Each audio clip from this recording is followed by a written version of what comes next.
Good evening. Hello, everybody, and welcome to another edition of Kansas Football Friday presented by Sports in Kansas. I'm your host, Leon Liebel, along with the man who created Sports in Kansas, Chet Copeland. There he is, sliding in with us. And, Chet, good to have you on another Friday night of Kansas high school football, as we're going to check live action all across the state tonight. We'll update you with scores and more. We want to hear from you as well. If you're at a game tonight, let us know.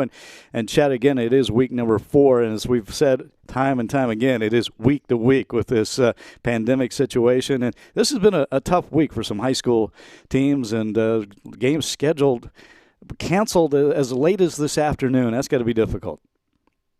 It's very difficult, Leon, but the main thing is majority of the schools in Kansas were playing right now in week 4 of the high school football season. I know it's district play, of course, for a lot of classifications tonight opening up, and some games supposed to be district games and not district games. You know, I was on the phone all week this week trying to help schedule games at the last minute.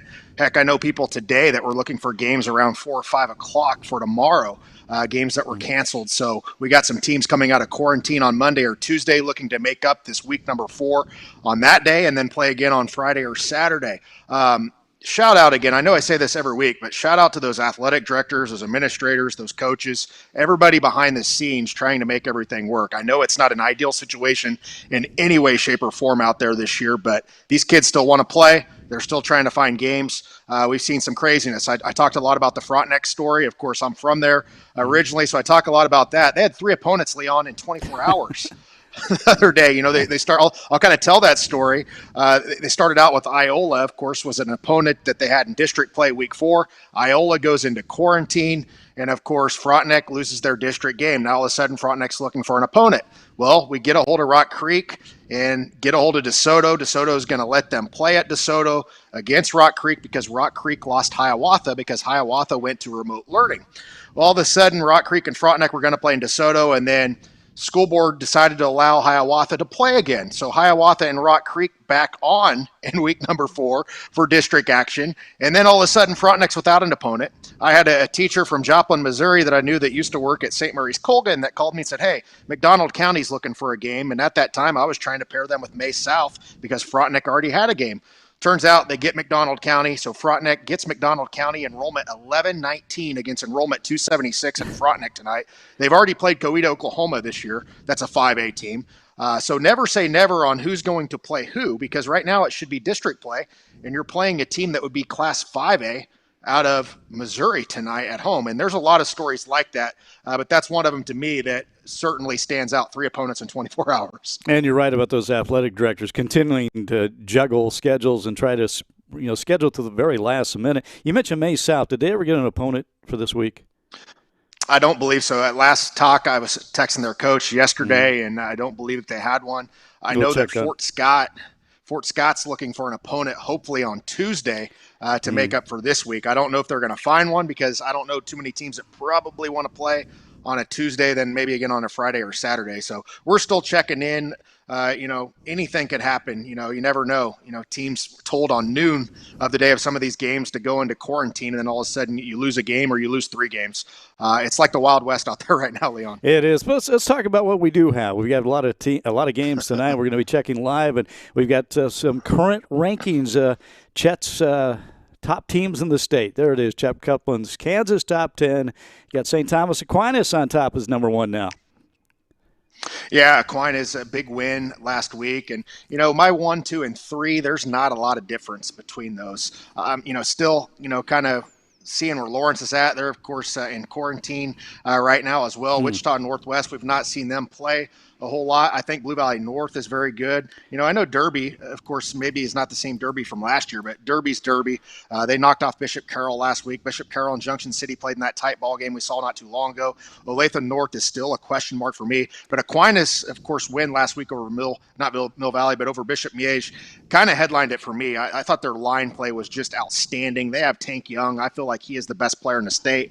1 and 2 aren't a whole lot different for me, Leon, whatsoever. And then when we look at these smaller schools, I think Andale is head and shoulders above everybody else here. And I think Topeka, Hayden, and Perry LeCompton are also into that, but Perry Lecompton's quarterback out for the year now with a torn ACL. So that's certainly going to affect them after a big win over Holton last week, who's the 4 team. Rossville's very good in 2A. Nobody seems to be talking about Collegiate. Silver Lake, a big win over Riley County. Nemaha Central, the defending champ. Hoisington has 5 backs over 140 yards so far this season. They are very good this year, despite graduating the great Wyatt Pedigo from a year ago. Southeast of Saline also in there at number 10. So I really like a lot of those teams in 3A, 1A. And then, of course, we go to the 8-man ranks here. And, you know, it's going to be hard for anybody to crack into this top 5 all year. Canton Galva is incredible. St. Francis didn't play a week ago, but they are very good. And you remember that state championship game last year, Leon, and the comeback that Canton Galva had on St. Francis after being down 36-0, win 66-36 in that one. Both teams this year in different divisions. Hanover's Hanover. Axtell got Hanover twice last year, and Madison, of course, is a really good team in the Emporia area that I look to be a major contender on the east of 8-man Division I. And there's also a good game that we'll probably go to a little bit tonight. In your left corner, as you see there, of 8-man, some pretty good quarterbacks. Leota, Wichita County, of course, and Cade Ritzke, an outstanding player, 1,700 passing, 1,700 rushing a year ago. And then you look at the Salmons kid. It's always a Salmons kid there at Hodgman County, of course, Jetmore and Hanston, the consolidation there. Those are 2 very good 8-man programs squaring off in the left corner tonight. So excited to check that out. And we'll probably have a live update from Connor Nickel, who's at that game as well. Again, those are your 4 games right now just getting underway. As Chet just mentioned, upper left, that is Leota, Wichita County at Hodgman County, that game in Jetmore. And then Blue Valley Northwest against Blue Valley West. That's in your top right. As contrast in location and size of schools there. But Blue Valley Northwest, of course, had the big win a week ago over Blue Valley. And then game number 3 in your lower left, Dodge City at Bishop Carroll tonight. Bishop Carroll coming off its first loss of the year, losing at Derby last week. Derby not playing, by the way, tonight. Their game was called off this afternoon. It was homecoming for the Derby Panthers against Salina South, but that game was called off because of COVID concerns. And then in game number 4 in your bottom right, one of our feature games, we've got our own crew there tonight. That's at Lewis Field at Fort Hays State. It is Syracuse the Bulldogs at Thomas More Prep taking on the Monarchs. And Chet, we saw your top 10 teams, but you also have some teams to look out for that might break through into the rankings. Let's talk about them. Yeah, we have a lot of those teams. In fact, I had more than we could put on the list here. And, you know, Syracuse that's playing right now, I originally made that list whenever I had 15 up here because they're a team that is 3-0 right now and 3-0 for the first time since 1999. And you look at some of those big guys that they have up front there, defensive line. This is a team very much improved this year. First-year head coach Jordan Ersick. Of course, he played at Butler and Ottawa and then an assistant for Brian Hill there at Garden City. So this game, of course, played at Fort Hays State University, TMP, of course, in the navy blue there. And both the teams, I feel like right now are very much improved. But we'll get to that graphic here in a bit to talk about some of those teams, Leon. And I'm not saying these teams are going to win a state championship. I'm not saying these teams are going to go deep. A lot of these teams are, hey, I don't think anybody really expected a lot of these teams to be 3-0. Or 2-1 or whatever they happen to be, and here they are competing and out there beating some teams that maybe we didn't have them beating this year. As we again watch this game, Thomas More Prep moving the ball early, deep in Syracuse territory at the 8-yard line and taking it right up the gut and inside the 5-yard line, trying to score a touchdown early against the Syracuse Bulldogs. By the way, Syracuse, the alma mater of our producer-director, Mike Nelson. Just want to get that in. Now we've all had our alma maters, I believe, Frontenac and Dodge City. We featured them on this show the last few weeks. But that's not the reason we're doing it. It's just good games, good video out there for us to check in on.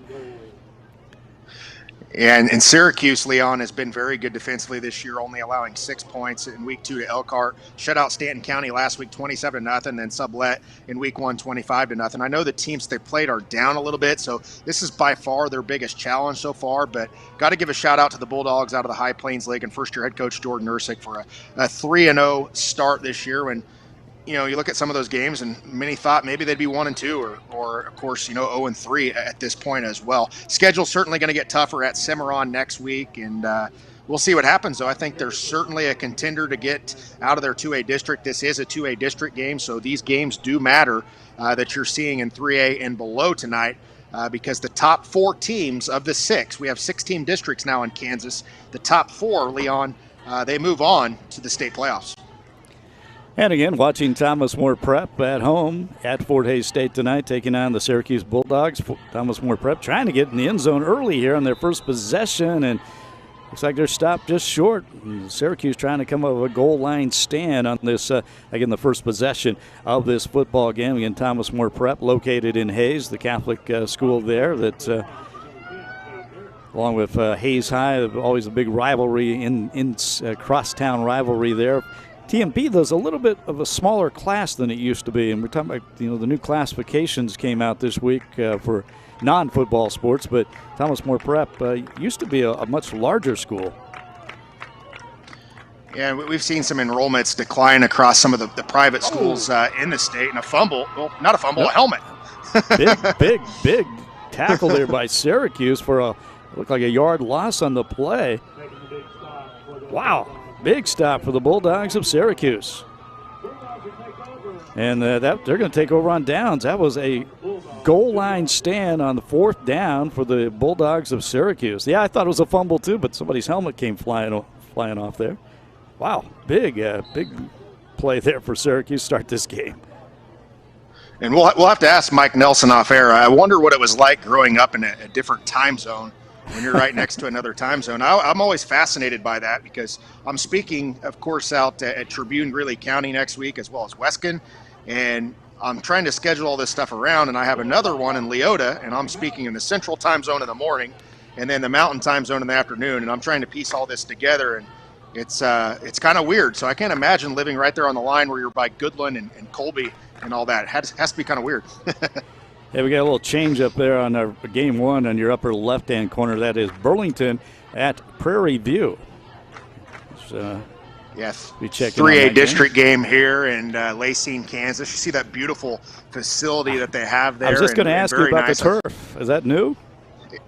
It's not new. I'd say it's about 7 or 8 years old. I was at a track and field regional there, 4A track and field regional 7 years ago or so, and it's really in the middle of nowhere, and of course Lacine, Kansas, not really in Lacine, Kansas, on the outskirts there, but a beautiful facility there for sure. And the Buffaloes, of course, have only lost a couple games over the last couple of years. They were very good last year. They graduated Hunter Boone, and this is a team this year. They're run heavy, and both teams at this point 3-0.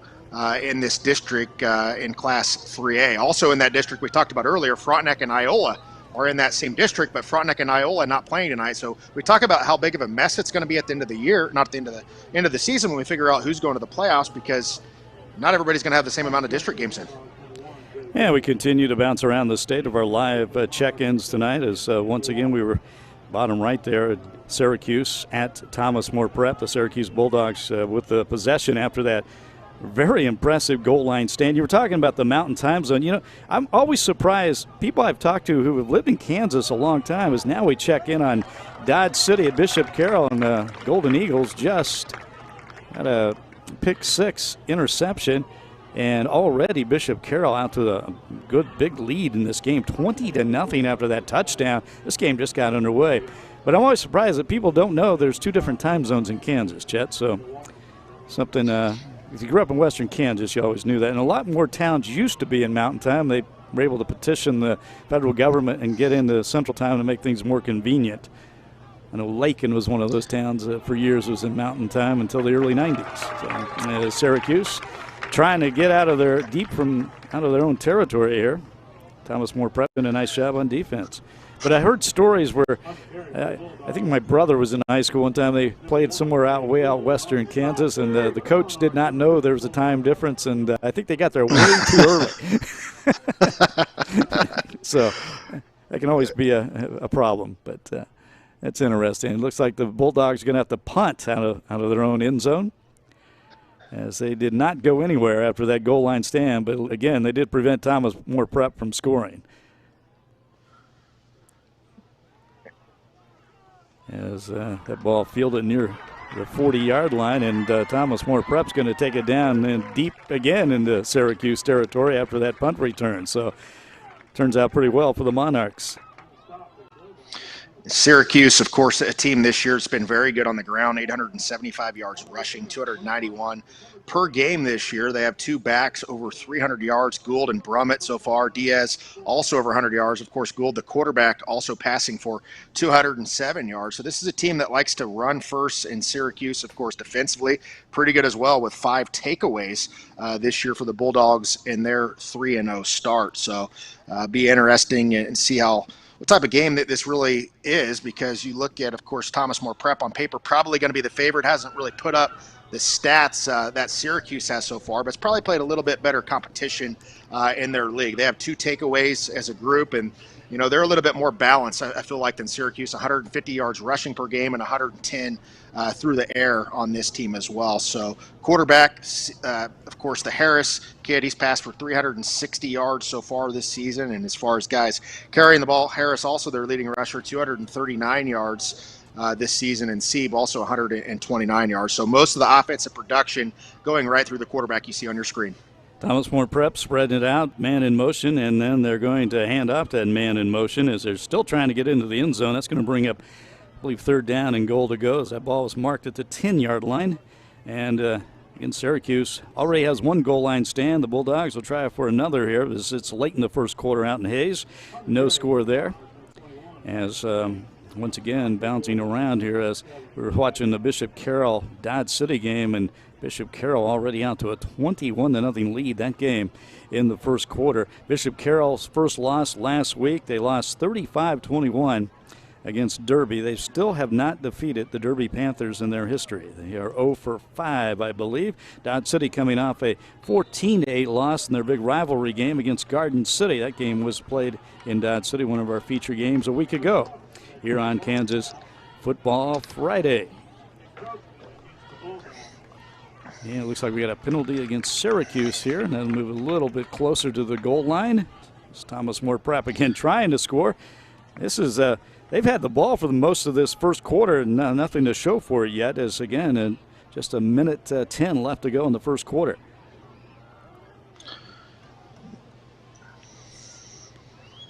See what they got here. If they'll try to run or throw, and they're going to keep it on the ground with the quarterback running around that right side, and he, I believe, yes, in there for the touchdown. Thomas More Prep on the board, up 6-0 over the Syracuse Bulldogs. So the 8th time there's a charm. And now we go up to Overland Park, where it is Blue Valley Northwest against Blue Valley West. It's Blue Valley Northwest, coached by Chet's old friend, Clint Ryder, who we had on a week ago after his big win over Blue Valley.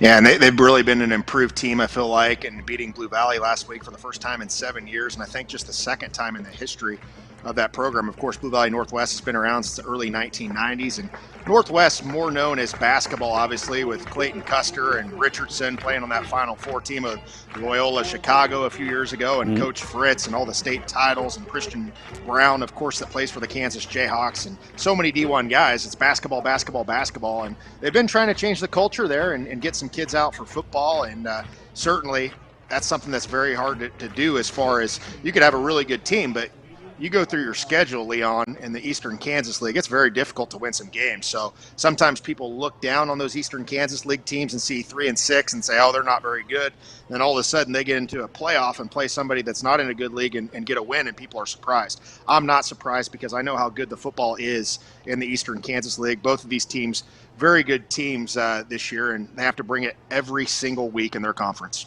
And again, Clint Ryder in his 4th year at Blue Valley Northwest, coming from Heston, quite a change, at least in size of schools. But he's been able to make that adjustment. And he admitted last week there were some things he had to learn, maybe a few more players he could use on both sides of the ball.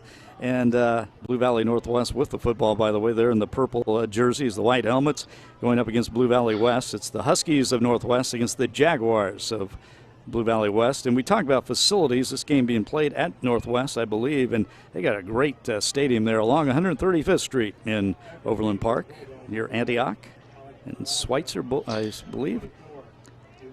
Yep, 135th and Schweitzer right there, and of course the back part of it on the press box is a soccer stadium. That's what's really cool about it. It's they got a kind of a double press box. I believe 3 schools share that. They've changed over time. I know Blue Valley West and Blue Valley shared a facility for a while, and I don't know where Southwest is at, but I'm pretty sure Blue Valley North and Blue Valley Northwest share that facility right there that you're looking at. And I want to say, I think you're right on that. Yeah, one more does as well. And there's a 135th Street right there of those vehicles, because right across the street is Shields Soccer Complex, and if you ever want to watch soccer, go there. There's millions of games going on at one time. It's one of the largest youth soccer complexes in the Midwest.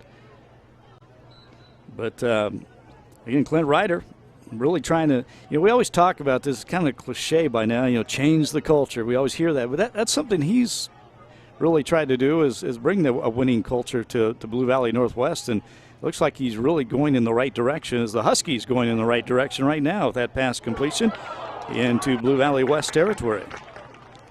As once again, the quarterback of Blue Valley Northwest, Leon, quarterback for Blue Valley Northwest on your screen is actually Nebraska baseball commit junior Mikey Pauley. So this isn't even his sport, but a very good dual threat, over 100 yards rushing in the win. A week ago had a couple of interceptions that he wanted back, but this kid's a real gamer at the quarterback position, a kid we evaluated in the offseason that I think could have some football looks as well, but obviously being looked at for baseball and going to Nebraska. Well, years ago, there was a pretty good high school football player in Lincoln that went to Nebraska to play baseball, and his name was Alex Gordon, and turned out pretty well for him on the baseball side of things. Is Alex Gordon announcing his retirement this week, and Sunday will be his final game as a member of the Kansas City Royals, and what a tremendous career it was for him. How'd you like that? I tied that in there. Maybe I should and that makes me feel old, because I believe Alex Gordon is a year older than me, so that makes me feel very old, because I remember going. That was the first ever College World Series that I went to. I was in college, and it was in 2005. And I go up there, and I think Florida beat Texas that year, maybe, or maybe it was vice versa, Texas over Florida, whatever it was. But I was at, of course, the old stadium there, and incredible atmosphere. And Nebraska fans in a College World Series, it was absolutely insane. And, of course, Alex Gordon was the National Player of the Year that year. It was incredible. But getting to see him play, and then, of course, I was out in Wichita whenever he was playing in Wichita as well. Right. And then coming up, of course, playing for the Royals as well. So I've definitely followed his career, as he's a year older than me. Yeah, I guess we just had a big play here. The Blue Valley Northwest Huskies moving that football as they are on the 20-yard line of Blue Valley West. Again, the Huskies with the football against the Jaguars. A little option play, nice pitch just as he was hit, the quarterback, and knocked out of bounds down inside, I think, the 10-yard line there. You're talking about Alex Gordon playing in Wichita, that Wrangler baseball team. They won the Texas League. I think it was their final year in Wichita, but they had Zach Greinke, Billy Butler, and Alex Gordon. That's a pretty good lineup right there. Wow. And watching Blue Valley Northwest at Blue Valley West.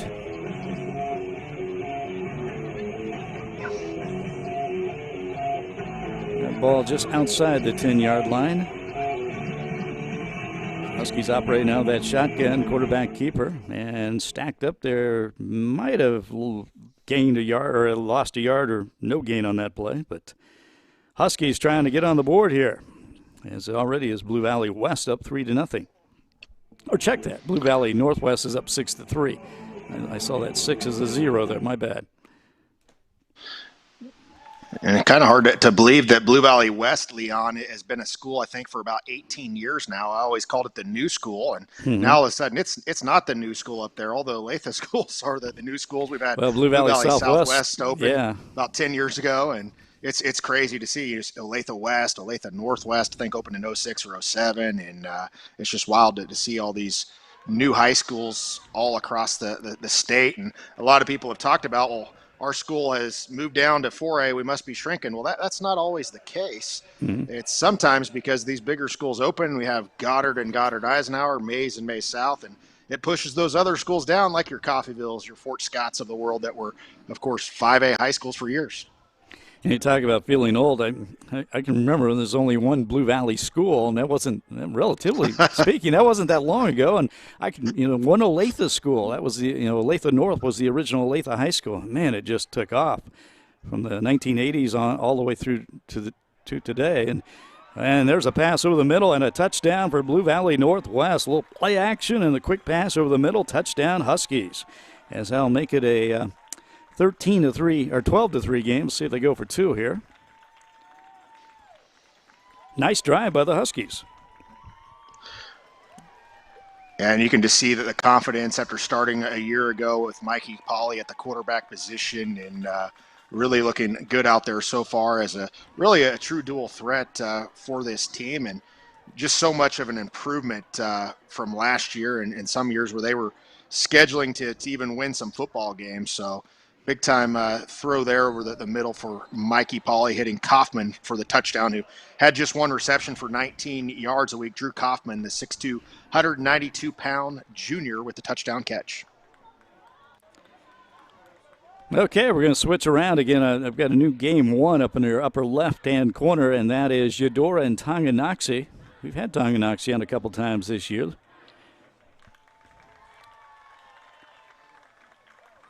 As I believe we just got a touchdown there. Touchdown, Chieftains! That was a great thing. That's what I was getting ready to say, John. The run game is obviously blazing fast, but they need to get this pass game going with Poggi. The first 3 throws we saw him made, a little underthrown, a little bit outside. I said they need to start kind of get him in a rhythm, get him a bubble screen, get him a little flat slant.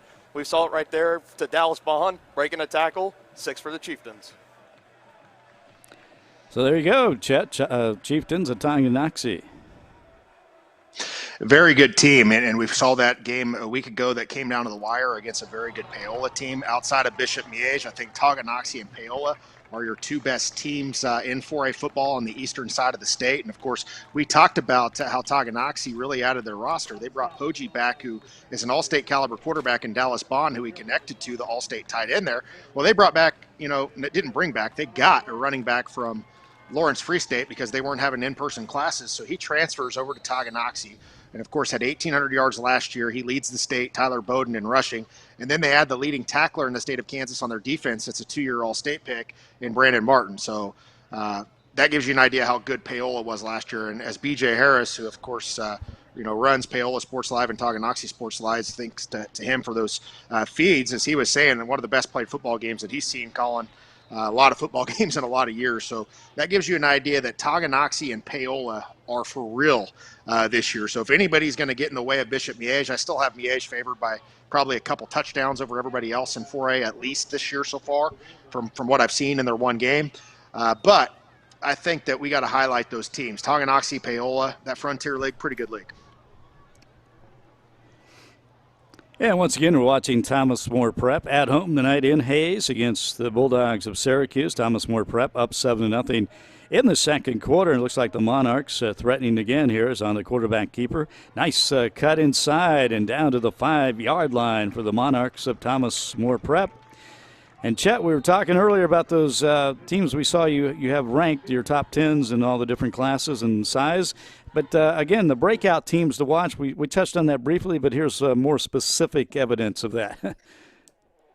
Yeah, and we're going to check in on some of these teams. Some of these teams we've already checked in on. Blue Valley Northwest, looking to go 2-0 tonight. Anderson County plays at Girard tonight in Girard home opener, and Anderson County's 3-0. Logan Pegram has done an incredible job there. Of course, former Silver Lake player that played for Coach Kill at Northern Illinois, and just a really good player. And as you see, this kid, Cade Harris, on your screen right now, he's just a sophomore quarterback that went in for the score earlier. So Thomas More Prep, pretty young team in the backfield. As we go back, Eureka is a 3-0 team. Holcomb, of course, a team like Kent Teeter. Not a surprise that they're 3-0, but they've had a couple down years after winning a state title. Lansing has a Division I player this year, of course, Caden Crawford. His sister, the Division I volleyball player, All-American, a freshman at Kansas now. He's a linebacker quarterback for them, and they're 3-0. Lansing hasn't been 3-0 in quite some time.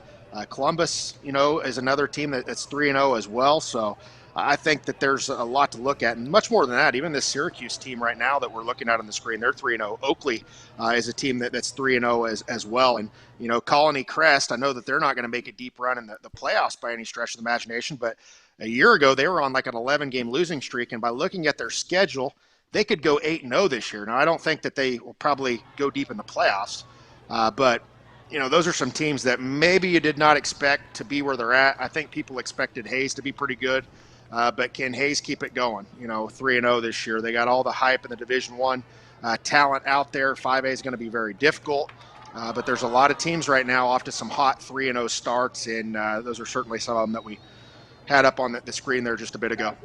Thomas More Prep looked like they're about to score a touchdown there. The pass wide open, wide receiver in the corner of the end zone kind of spun him around. He could not hold on. And so it's not a touchdown for Thomas More Prep as they still have the football here deep in Syracuse territory. Up 7-0. They scored on their second possession of the game. And they're going to try a field goal here, a field goal attempt. This will be a 30-yarder from the right hash mark, as you can see there. Playing at Lewis Field on the campus of Fort Hays State University. Terrific facility. And that kick is up and no good. So Syracuse, for the second time, keeps the Monarchs out of the end zone. They had a goal line stand early in the first quarter, and now they will take over again on downs after the missed field goal attempt. 7-0 Thomas More Prep. I played on that Fort Hays. That Fort Hays field that we had up there, Leon. I played on that several years ago, and that field was not that nice. I can tell you that. Yeah, I was going to say that's not the same field. I still have buddies that have scars from playing on that field. We played Wichita Collegiate in the state championship and lost 42-14. And Banks Floodman, I think you called the game.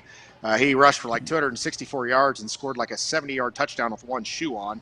Ended up being a 4-year starter for KU. And then, of course, their quarterback was also a guy that started 4 years at Kansas State, the Ream kid, for kicker. And, heck, every time they scored, he kicked it out of the end zone. So, I mean, it was just it was one of those days that we didn't have any chance whatsoever. And I remember how rough that turf was and the sand coming out of it. And we actually wore tennis shoes. We had to go and pick a pick here for Blue Valley Northwest, and looked like it could be a pick six. Yeah, he's going to go. Well, he's going to get down at near the 15-yard line, but that is a big play, a big turnover for Blue Valley Northwest. West was moving the ball there, Blue Valley West, and Huskies come up with a interception and the long return deep into Blue Valley West territory. Yeah, I remember that turf there at Fort Hays. That was the old artificial turf, and that one was not in good shape at the time, but things have changed a little bit.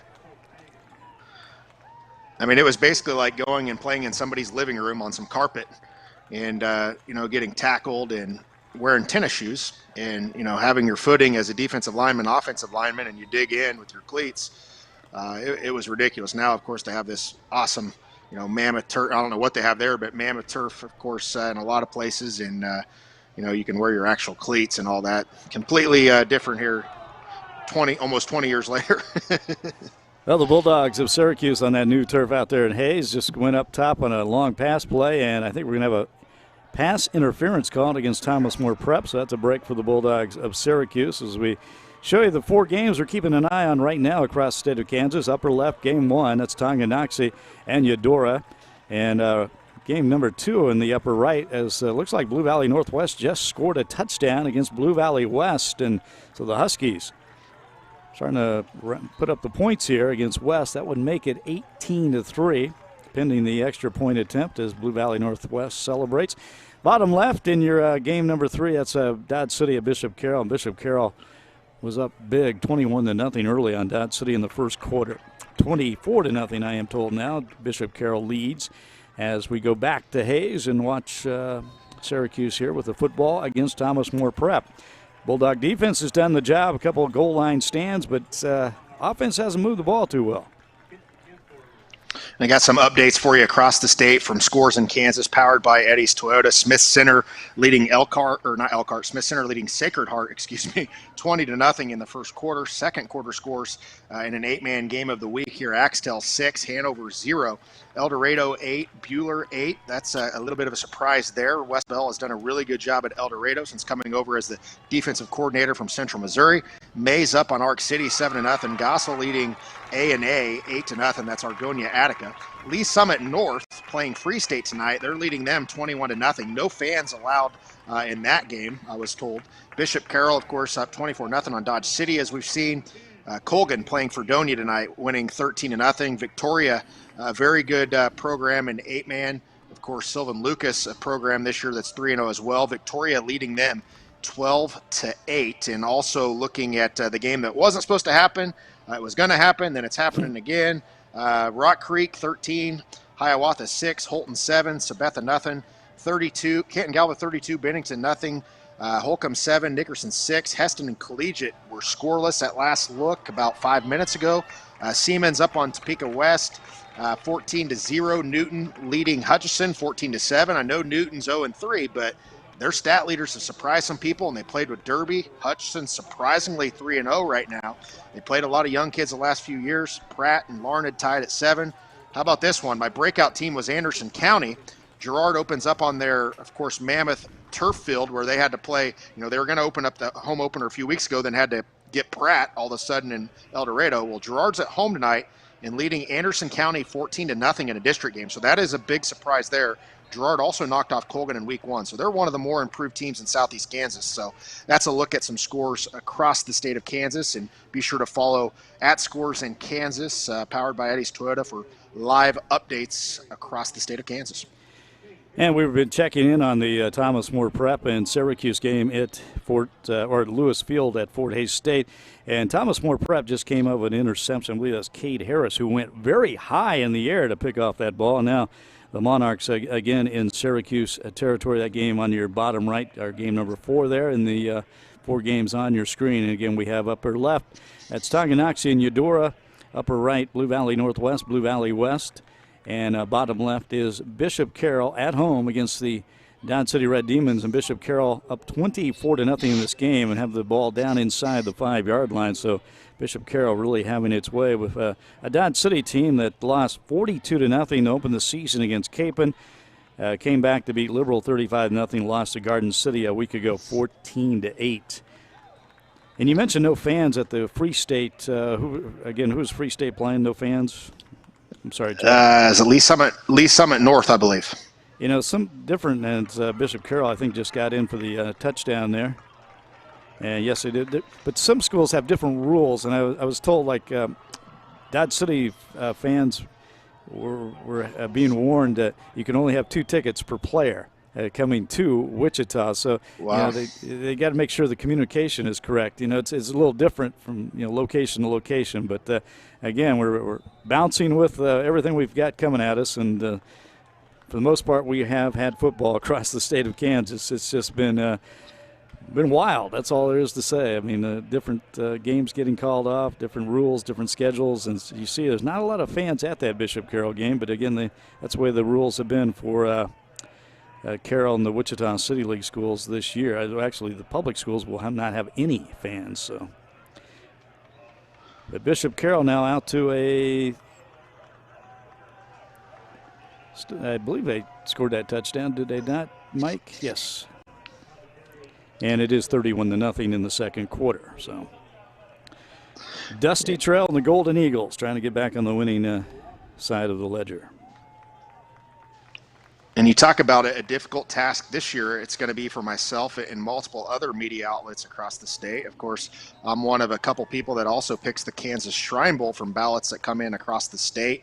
I do my top 100 seniors, my all-state teams, and all of a sudden, you know, you go off some stats and what people see, and heck, you may have a senior that's one of the best players in the state, Leon, that has 4 or 5 games in. Is that going to be enough? To see, you know, enough on him for some stats to get into the Shrine Bowl, things like that, or to get on an all-state team, or to get that scholarship. So you feel for a lot of these kids out there, because I know the majority of these kids aren't going to play college football at the next level.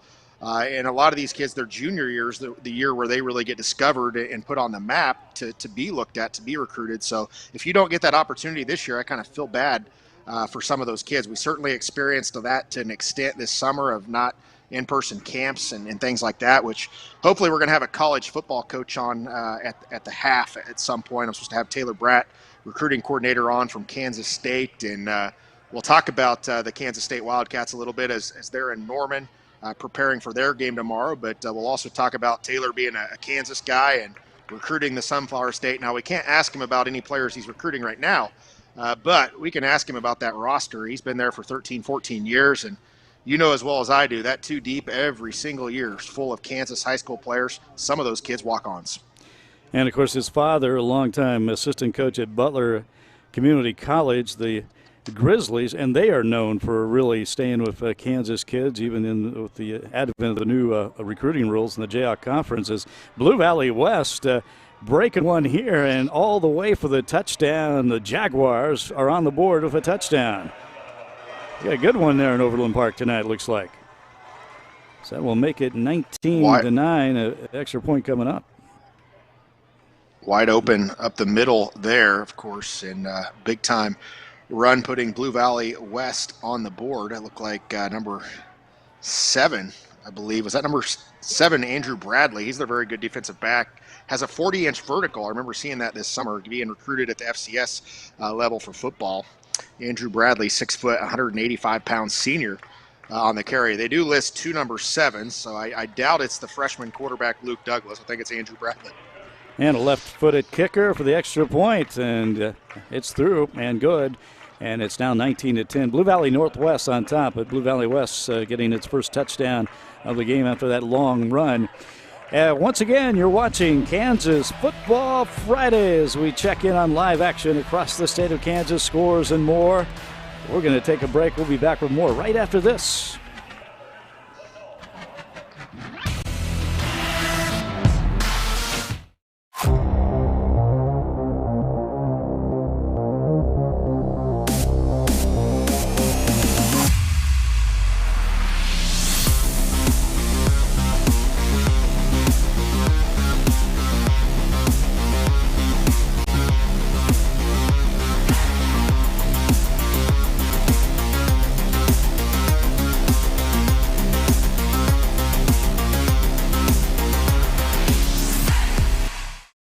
I don't know about you, but I'm glad to be open and back to business. These last few months have been hard on everyone.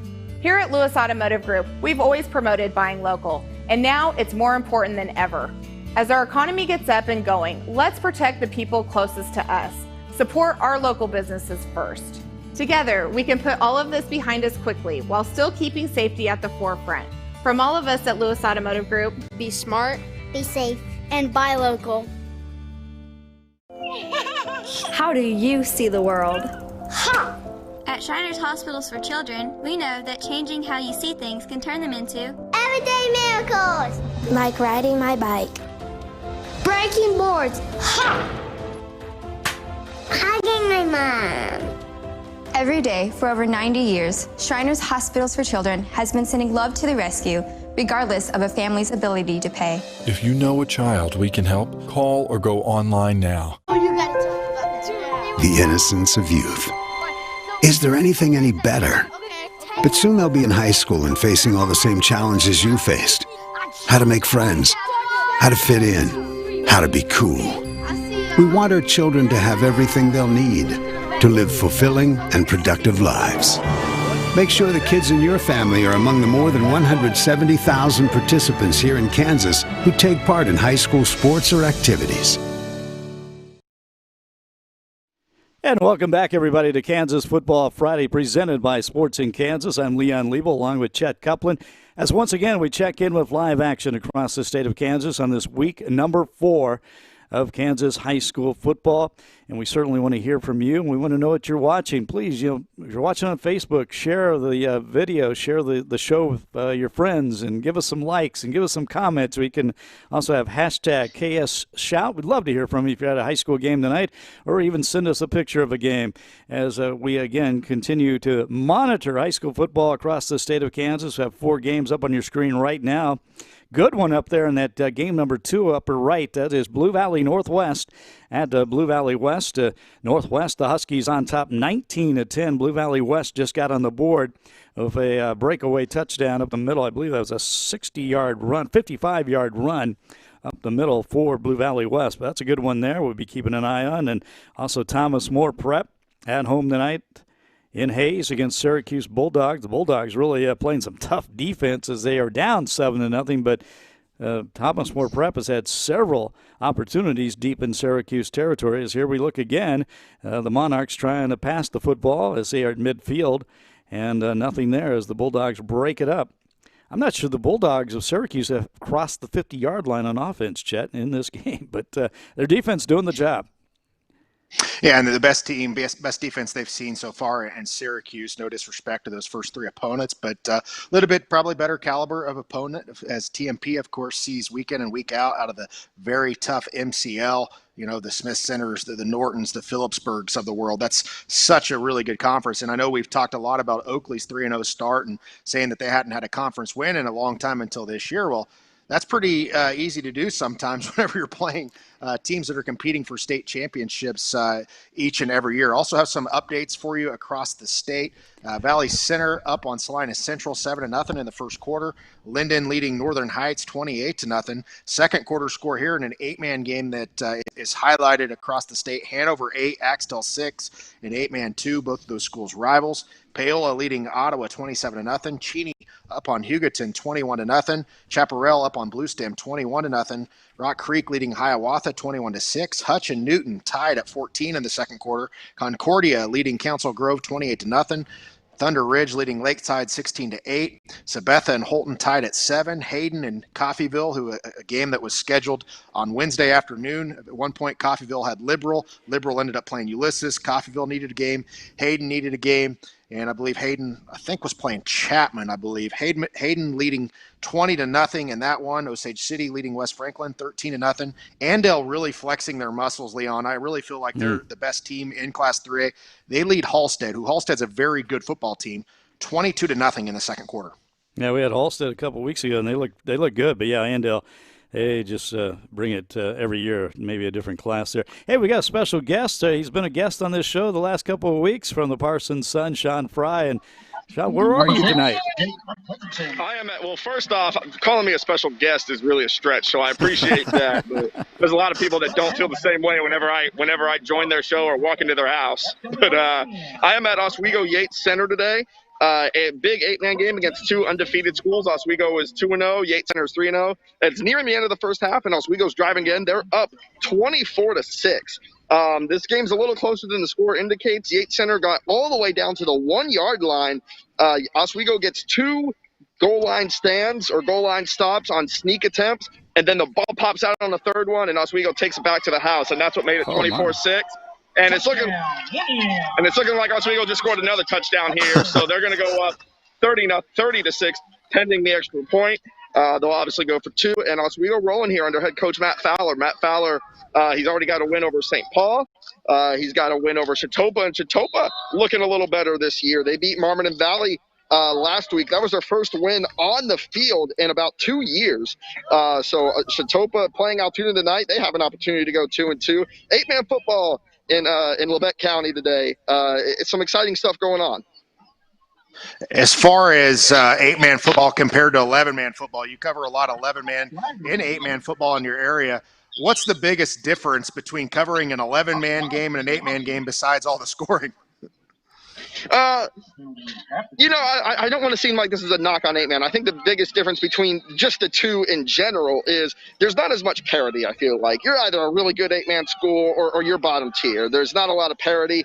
And so for the most part, I know what I'm going to get when I go to an 8-man game. I know probably who's going to win until I get deep into the postseason. That's actually why I'm here tonight, because this is a competitive game that I was like could go either way. I still think Yates Center has the opportunity to come back in this game. They've shown some ability to move the ball. So I think that's the biggest difference. 11-man can give me some more surprises, but 8-man's much faster paced. You know, you talk about the scoring and everything like that. You're going to see more unique offenses, I think, in 8-man. Everybody can run a lot of different stuff in 8-man, which you would go against the grain, I feel like. But just to give you an example of the game I'm at today, Oswego, they run this veer set that's from the 30s that looks like the shift to Rose Bowl right parade that the Chiefs ran in the Super Bowl. Meanwhile, you've got Yates Center, their splits are so big, their linemen are lining up outside the hashes, and they only have 3 down linemen. They have one in the center, one outside one hash, and one outside another hash. So, that variety is intriguing in and of itself. And again, you're watching Kansas Football Friday, and our guest tonight from the Parsons Sun, a special guest, Sean Fry. And Sean, we've talked about this the last few weeks, how crazy the times are right now with the pandemic and how it's affected high school football. But we are playing for the most part. There have been a lot of games, especially this week, were canceled, rescheduled, people finding opponents. How was it in your part of the country or part of the state this week? Everything more back to normal, or do you have a lot of juggling? There's been some juggling. The SEK League got hit really hard last week, and so you're still seeing independents struggle to find games. Fort Scott, I believe, isn't playing this week because of quarantine. You've got some schools that have some players out. Yates Center actually tonight has a couple players out due to quarantine. Overall, of the 7 to 8 schools that I cover fairly regularly, none of them have had a case on any of their teams, which I think is more luck than anything else. I certainly think it's coming, but at the same time, I have preached from the onset, I've believed from the onset that those 60 pages of guidelines that Keisha sent out to operate football and operate all these fall sports, they're not meant to create a bubble, because it's impossible to create a bubble when it comes to athletics. You look at what the NBA bubble is, it's so fragile, and they have unlimited resources. What these guidelines are meant to do is they are meant to mitigate the spread. And so you could have a situation like Yates Center where Yates Center has a couple players out, but guess what? They're still playing Friday night. Those kids are still getting the opportunity to compete. And so that's because Yates Center is probably a school that does follow some guidelines, and that allows county health departments, when they're doing the contact tracing, to maybe rule out some kids from quarantine, and it preserve those opportunities going forward. And I think we're seeing a lot of schools in this area do that. As far as the district that Parsons is in, before we let you go, looking at that, they're, of course, playing Galena right now. I need to get an update on that. But that district seems to be that there's several teams. Really, anybody could make the playoffs there. Maybe Baxter Springs is that team that we're thinking is the 6th. But it's really going to be 5 teams fighting for 4 spots in that. I think, of course, Galena and Columbus are probably going to be your favorites in that. But anything can happen, and Parsons certainly has an opportunity to make the playoffs this year.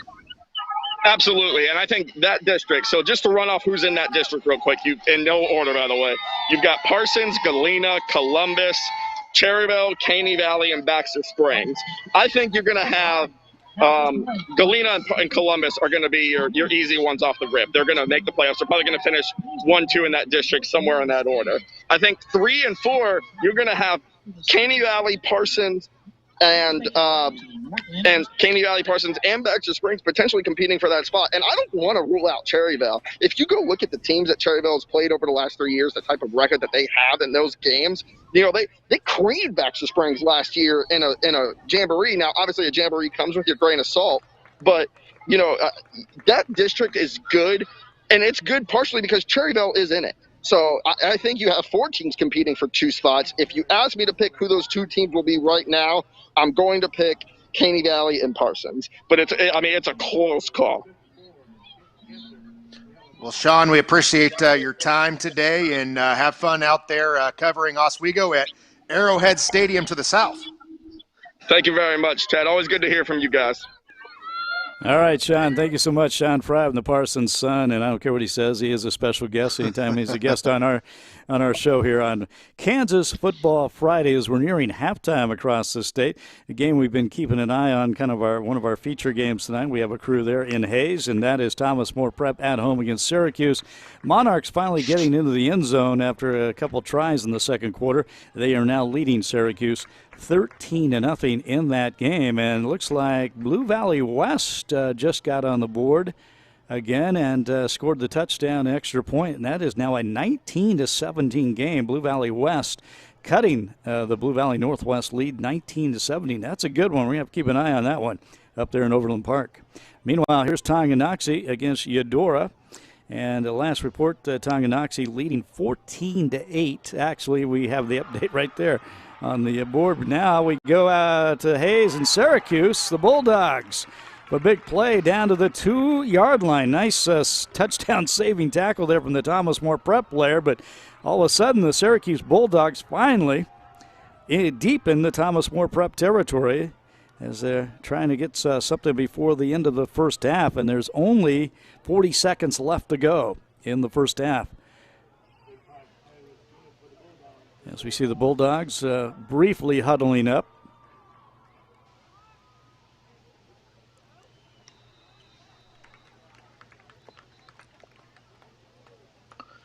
And maybe if we can get that stream, hopefully maybe here at some point, Girard Sports Live, and check out that Anderson County Girard game. I know BJ Harris has that feed, as well as maybe the Frontenac McDonald County. Be interesting to check in on those games, because last look, Girard leading Anderson County, and that was one of the teams that we thought could compete and maybe perhaps be one of those top two teams in that district. Of course, Frontenac also in that district, but playing out of district tonight as well. So certainly will be interesting in that one. Other scores across the state: Lewisburg leading Piper 14-6. DeSoto up on Lansing 19-14. So Lansing must be as good of advertised, because DeSoto's a pretty good football team.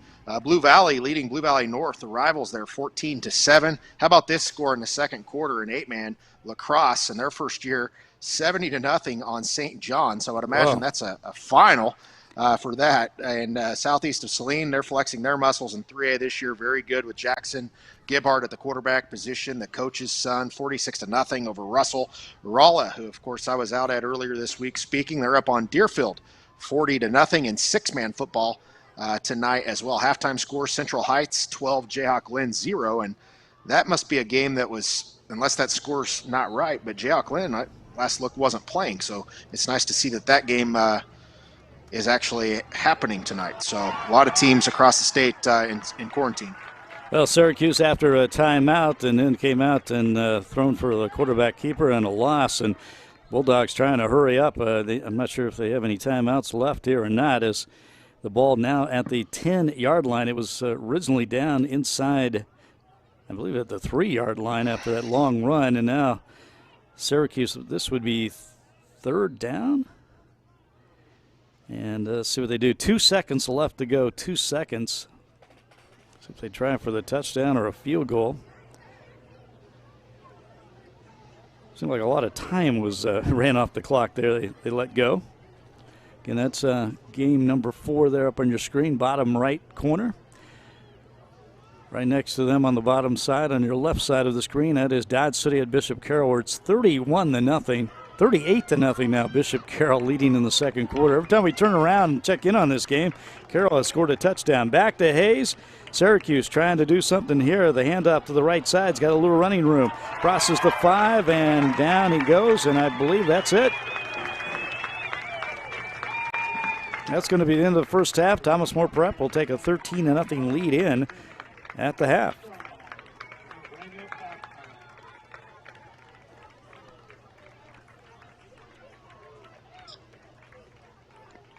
As now we're checking out Dodge City and Bishop Carroll. Dodge City in the all white, trimmed in red, the Red Demons against the Golden Eagles of Bishop Carroll.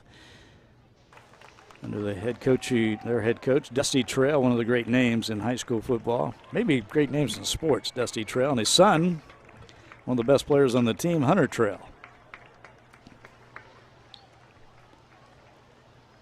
Yeah, really one of the premier programs in the state of Kansas, of course, that Alan Shuckman built. And of course, Trail, a longtime assistant, he's maintained that as well, and also a state title a couple years ago. And there was a point in time that, Carroll struggled to get out of that district. And I remember talking to Coach Shuckman a few years ago when I started sports in Kansas, and I go, well, how did you really elevate this program? And he goes, we had Liberal in our district every year in the 90s, and we had to figure out what they were doing so good to get to that level to beat one of those teams. So, everybody has one of those teams at one point that you try to get to. And now if you told people that, Carroll was trying to be Liberal, they would think that you made that up. But, Liberal was a powerhouse under Coach Cornelson, as we talked about on this show the last few weeks. And, back in the day, Leon, prior to 2002, we had 3 or 4 team districts and, of course, 3 district games, and only 1 team moved on to the playoffs. So, I was part of that, prior to me getting in high school. Frontenac and Colgan,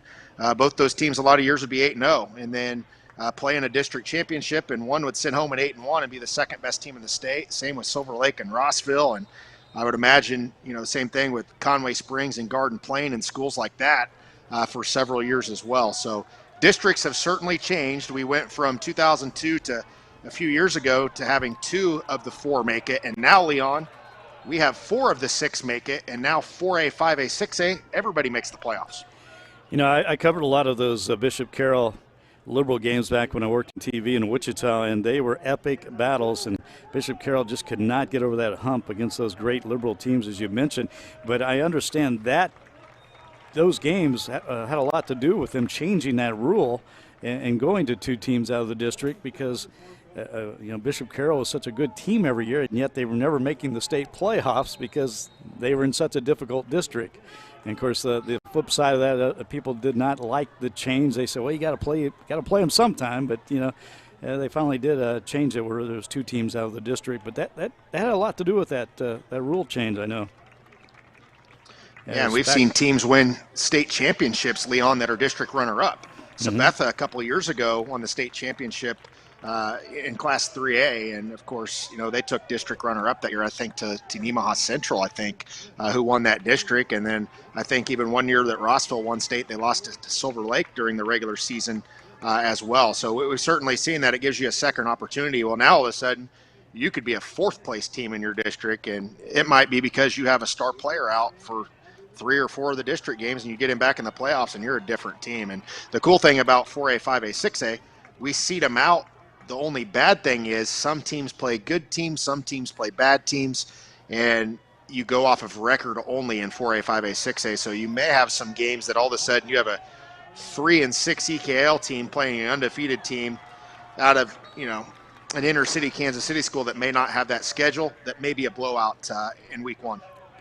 By the way, we're back to Overland Park here watching Blue Valley Northwest and Blue Valley West, and the Huskies answer back with another touchdown and now gone up 26-17. But this has been a good game as it was 19-3 or 19-10, and Blue Valley West came back with a touchdown, but the Huskies right back down the field, and they are now up 26-17 in that game in the second quarter.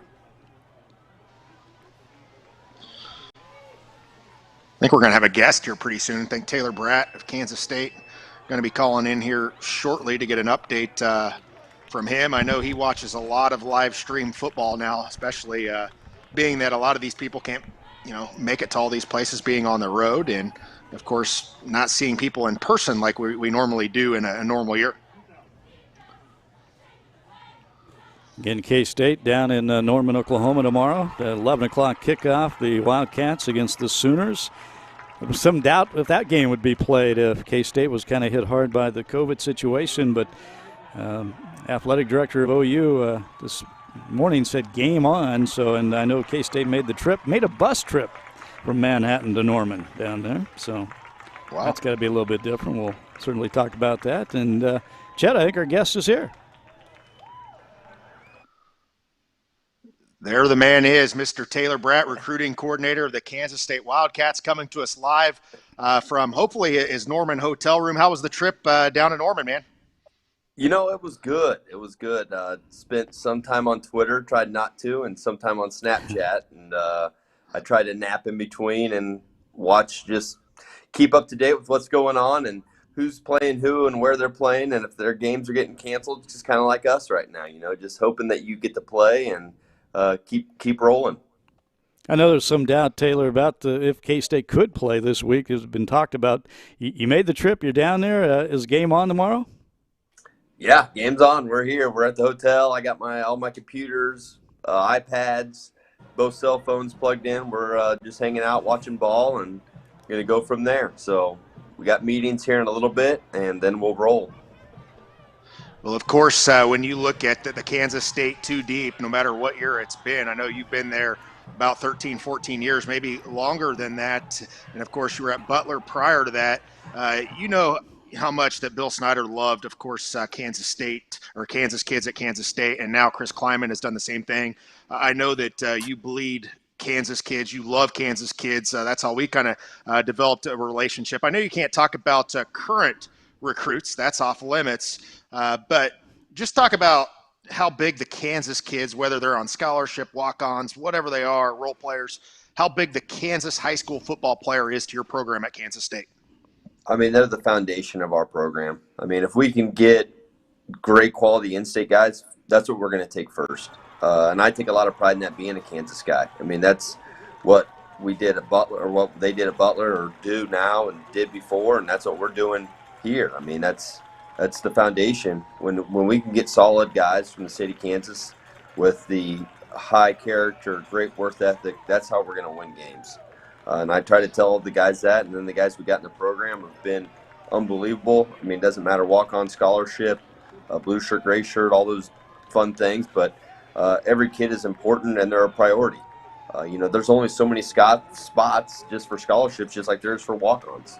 You only have 85 total scholarships, and at each position you have a certain number. So same with walk-ons. If you have a total roster of 120, then you've got to lot out every position that you can take a walk-on at. So all those guys are a priority, and in the state is our top priority. So we try to make sure we cover home first. Again, you're watching Kansas Football Friday. We're checking in there on Blue Valley Northwest, Blue Valley West. Northwest just intercepted the ball. They're leading 26-17 the second quarter. And we're joined by K-State recruiting coordinator Taylor Bratt. And Taylor, Chet touched on it a bit, but recruiting right now is a little bit different during this pandemic. How difficult has it been for you? I assume you're watching a lot of video more than going out in person. Yep, that's kind of what has transpired over now. Now we're trying to keep up with, and then trying to keep up with who guys are playing. I mean, if a team gets canceled, or a team's, switching a game because of a COVID deal, or a location, just trying to keep in the loop of what's going on with those guys. And, a lot of handwritten letters, a lot of Zoom calls, a lot of FaceTimes, Snapchats. We're trying to keep up and learn how to make ourselves better. I think just like with everybody in the communities and society right now, we're all trying to find a way to make up for what COVID has set back on us. So, yeah, it's a different time. Well, you're not the most popular brat in the state of Kansas. You should be. You're the recruiting coordinator at Kansas State. But there's another brat that's missing out on football for the first time in 41 years. I believe he's, of course, lives in Wichita, and of course coaches over in El Dorado, Butler Community College. Longtime legend there, Steve Bratt. How's he holding up this year without football, and how much influence do you get from that guy being around football your whole life? He knows everybody. He needs football because he texts me too much. So I need him to get back to football so he quits texting me all the time. But, he is more popular. I mean, he doesn't have Twitter. He doesn't have any of that stuff. I just don't know how he does it. Maybe he's just done it for so long. I call him my midget because he's about 5 inches shorter than me. Just make sure that he doesn't see this so he isn't coming after me during Thanksgiving. But I know this is probably such a different fall. We talked about that, because he used to coach at Wichita State back when they had a program. And spending every fall on football. So he's coming up. He's seeing his granddaughters now. So, but I know he's missing it like heck, and I know that he's excited. At least they're going to do something this spring, and they're practicing right now.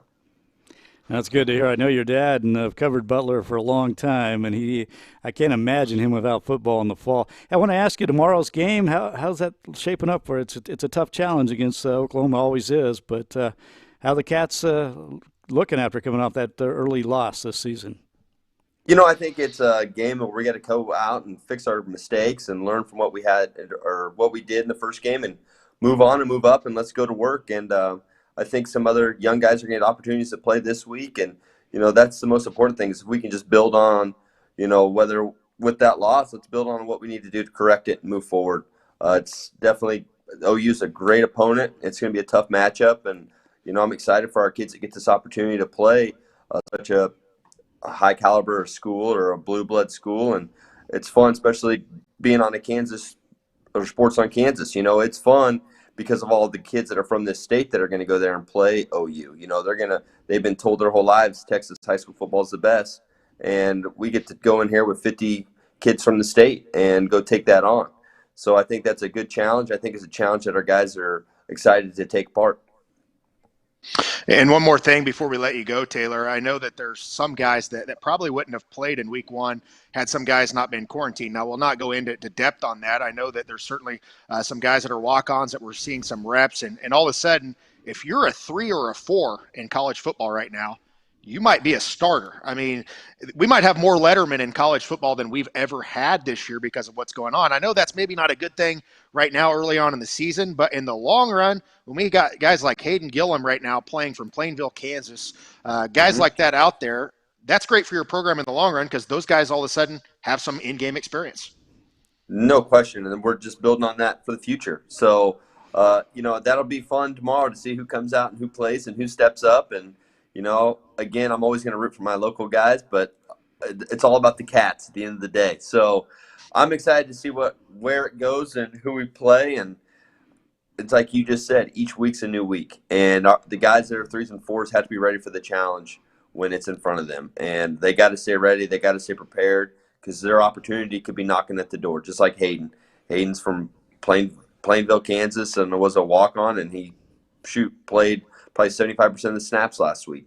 So, and I was excited to see him do it. And he used to send me pictures every single day of him standing on the scale, showing me the weight he was putting on.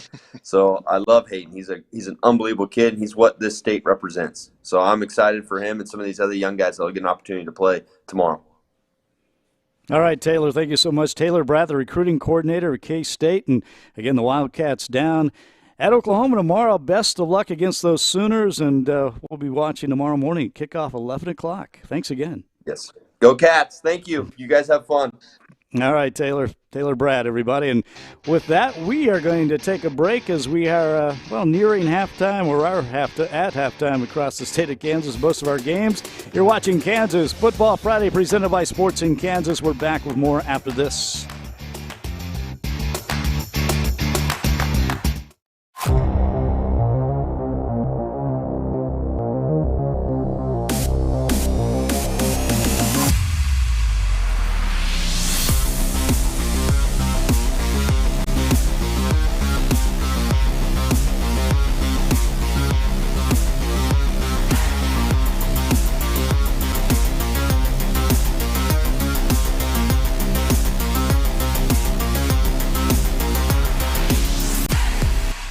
It's okay to shop around, but make your last stop Lewis Chevrolet of Garden City. We have the largest pre-owned inventory in western Kansas, and we back them with GM certification. That means you get an upgraded ride and peace of mind with a 172-point inspection, 3 months of OnStar and XM radio, 2 years of no-cost maintenance, and a 6-year, 100,000-mile powertrain warranty. Plus, at Lewis Chevrolet of Garden City, you never pay retail. Stop by Lewis Chevrolet of Garden City today or click LewisChevy.com. Buy local, buy for less, buy Lewis.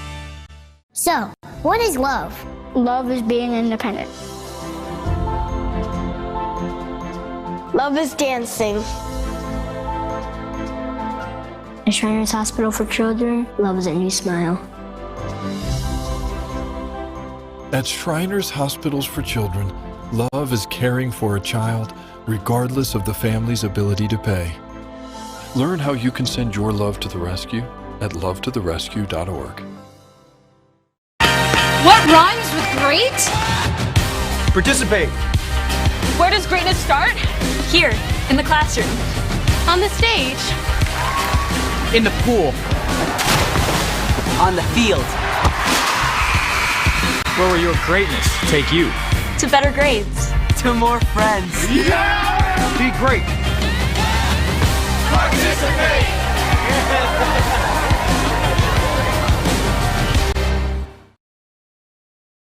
And welcome back, everyone, to Kansas Football Friday, presented by Sports in Kansas. Once again, I'm Leon Liebel, along with Chet Copeland, as we continue to check on live action all across the state of Kansas, Class 6A all the way down to 8-man football, as we bring you live action scores and more, and halftime in a lot of our games right now, Chet. But you mentioned this score earlier, and I just saw it come across again. 8-man football, La Crosse leading St. John's 70-0. Maybe I didn't hear it, but that was after the first quarter, 70-0. And wow. Again, La Crosse playing, that's getting a lot of mention on Twitter right now. People are like, what's going on there? But again, La Crosse Leopards playing 8-man football for the first time this season. I believe their game last week was canceled, but 70-0 after one quarter of play. So once again, we're checking on action throughout the state, and halftime in several of our games up your left-hand corner. That is Tonganoxie and Eudora. And it looks like Tonganoxie now has increased its lead. They were up 14-8 It's either a 26 or a 28. Can't tell what it says. Either way, they scored a couple touchdowns and maybe got the extra points, maybe didn't, if it's either 26 or 28. But the Chieftains of Tonganoxie, they've been impressive this season. Also, a game we've been keeping an eye on, it was up in Overland Park, Blue Valley Northwest against Blue Valley West. That is now at halftime. But, man, the Huskies of Blue Valley Northwest really got it going late in the second quarter, and I mean late in the second quarter. It was a 19-17 game, and they scored 14 two touchdowns in a very short period of time. I think one of those was set up by a nice defensive play, but Clint Ryder's Huskies of Blue Valley Northwest now leading 33-17 at halftime. And right now we're taking a look at, I believe this is Wichita. Oh, this is Frontenac, Chet's old school, and they're taking on the team from Missouri. Yeah, and this is a team, of course, this game put together late, as we mentioned. They have 1,100 kids in their high school. Frontenac has 276. So this would be a 5A school in Kansas. And, of course, pretty good team. Frontenac had some players in quarantine the last several weeks. But, obviously putting up a fight here, and a team that is much improved. In fact, this McDonald County team beat Lamar, Missouri a couple of weeks ago. Lamar, of course, not too long ago, won 7 state titles in a row in Class 2. Lamar's about 20 miles away from Frontenac. So, of course, this opponent here is actually probably, closer than a lot of opponents that Frontenac maybe could have gotten, whether that was May South or whether that would have been, Topeka Hayden, or for that matter, Rock Creek, as McDonald County, not too far away down there, right by the Arkansas border, Knoll, Missouri area, if you know where that's at, Leon. So this is a game that just came about this week. And, Frontenac the last couple of years has played Oklahoma opponents, in Missouri opponents, and Kansas opponents. Now, they weren't supposed to play a Missouri opponent this year, but now they are. Last year they played, I believe, Commerce, Oklahoma. This year they played Coweta, Oklahoma. Richmond, Missouri last year. The thing that's happened with some of these teams that are locked into districts, and then some of your teams that are also in Class 2A in your league, they're also locked in. So you only have 3 non-conference games. So it's hard to find some games sometimes in those first 3 weeks. You mentioned they played Commerce, Oklahoma, most famous guy out of that town. Our little trivia thing going Mickey here. Mickey Mantle. That was the easy one there for you. Yes, the great Mickey Mantle. Hey, we're breaking action most of our games right now. Let's take a look at some of the individual leaders across the state. We'll start with the passing game, Chet. Yeah, Ben Schmidt of Newton, of course, they're a team that's 0-3, but he's put up big numbers this year so far for them. They also have a receiver with big numbers, Kyler Simrad, who started parts of 4 seasons for Goddard, 834 yards. Tanner Cash, a dual threat out of Clearwater, having a big year. Parker Kavanaugh, the junior out of Salina Central. Isaac Stanton, first-year starter out of Baser Linwood. Charlie Killingsworth, he's done that in just 2 games. You see the 364 per game there for Rock Creek. Andrew Corey of Junction City, we saw him on here a couple of weeks ago, 714. Ethan Houck of Parsons. Matthew Patusik out of Hillsboro, 689 yards, and Colin Shields in May South, 680 yards, although not playing this week. As far as rushing leaders, one of those has been on your screen tonight. Tyler Bowden of course, formerly Lawrence Free State, now Tonganoxie, 758 yards. Trace Tassett out of Spearville, the home of the Windmills there, 605 yards. Jared Box of Republic County. They're struggling right now against Mar Hill.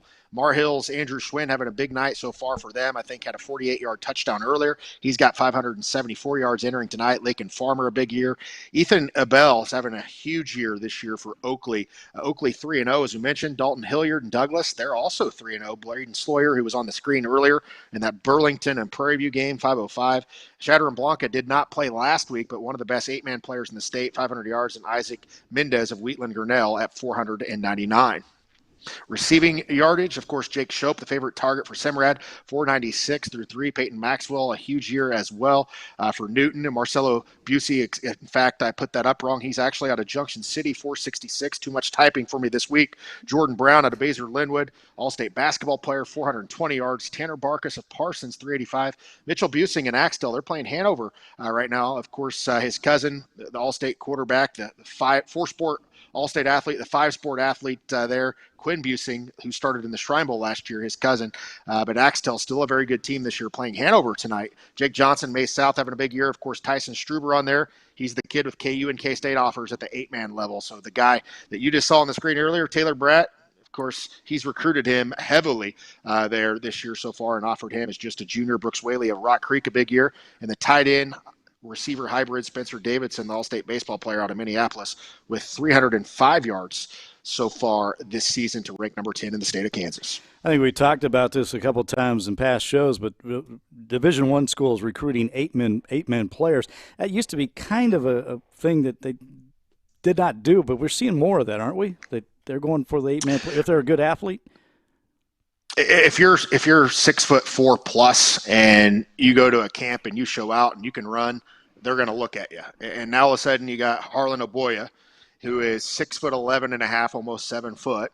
And, he's not been offered by KU or K-State, but I believe he's got 12 other offers in the state. Now, we've never really seen a college football player probably that tall, and he's being recruited Division I in basketball as well. But when you got a guy that's that big, or your Isaiah Loudermilks of the world that's 6'7" playing at West Elk, those guys are going to be seen. Now, the Tyson Struber thing, he's been to a lot of camps. He's been to a lot of combines. And when you're 6'2.5", 6'3", 180 pounds as a sophomore last year, and you're running a 4.4 and you're strong and you're dominating and you're doing that against likewise competition at camps and combines, that's where you stand out. Now, if he didn't go to the camps, if he didn't go to the combines, and he was just playing, in his small town, maybe he'd get seen, maybe he wouldn't. If it was 2002, probably not. But now, with the click of a button, we have a thing called Huddle and the power of social media and all that stuff where we can send information on to somebody really fast.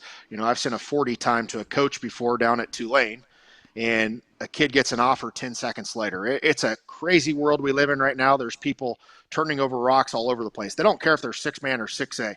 If the kid's big, fast, and strong, they're going to look at him. They'll give him a chance. And our buddy Taylor Bratt on there, one of the best at it. That dude is looking everywhere all the time. And there's a lot of guys out there like that in college football recruiting. And we try to do our part as well at Sports in Kansas by promoting a lot of those kids.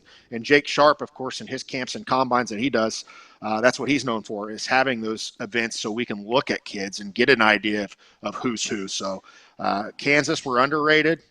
Make no mistake about it. They'd much rather go into Oklahoma or Texas, a lot of schools, and find a kid, but we still have some players here. And if anything has proved that, Leon, over the years, look at the 2 deep at Kansas State, and then look at all the kids from Butler that went there with 0 scholarships.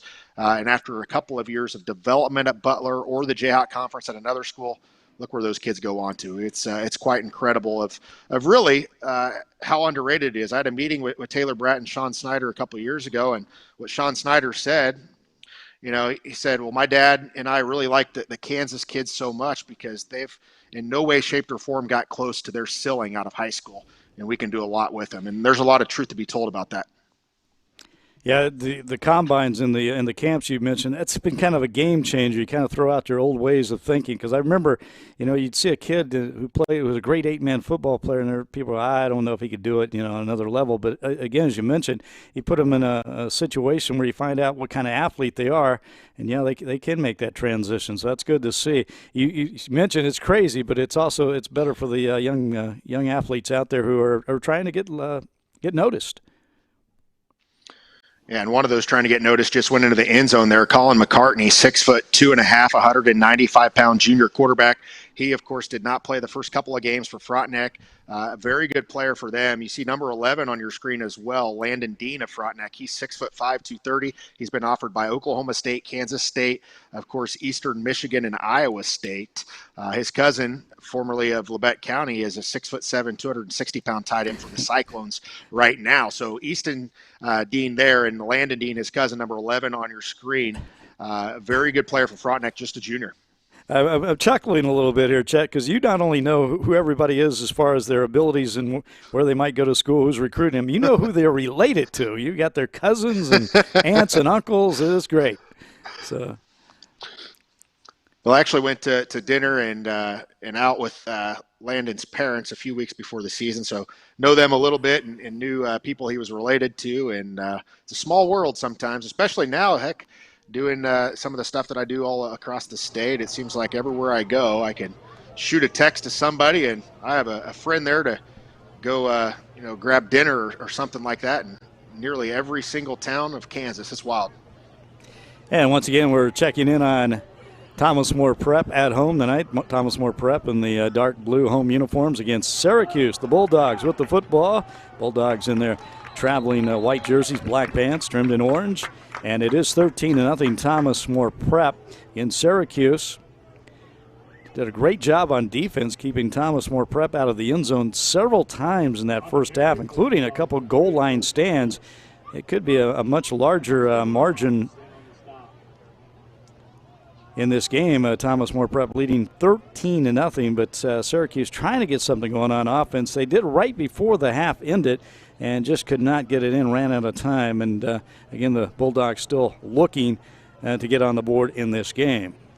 As we are back to action in the second half, I think pretty much across the state. We've got a couple games still at halftime, including our Blue Valley Northwest West game. Blue Valley West 33-13 Northwest on top. That game at halftime. That's one we're kind of keeping an eye on because it's been a really back-and-forth game.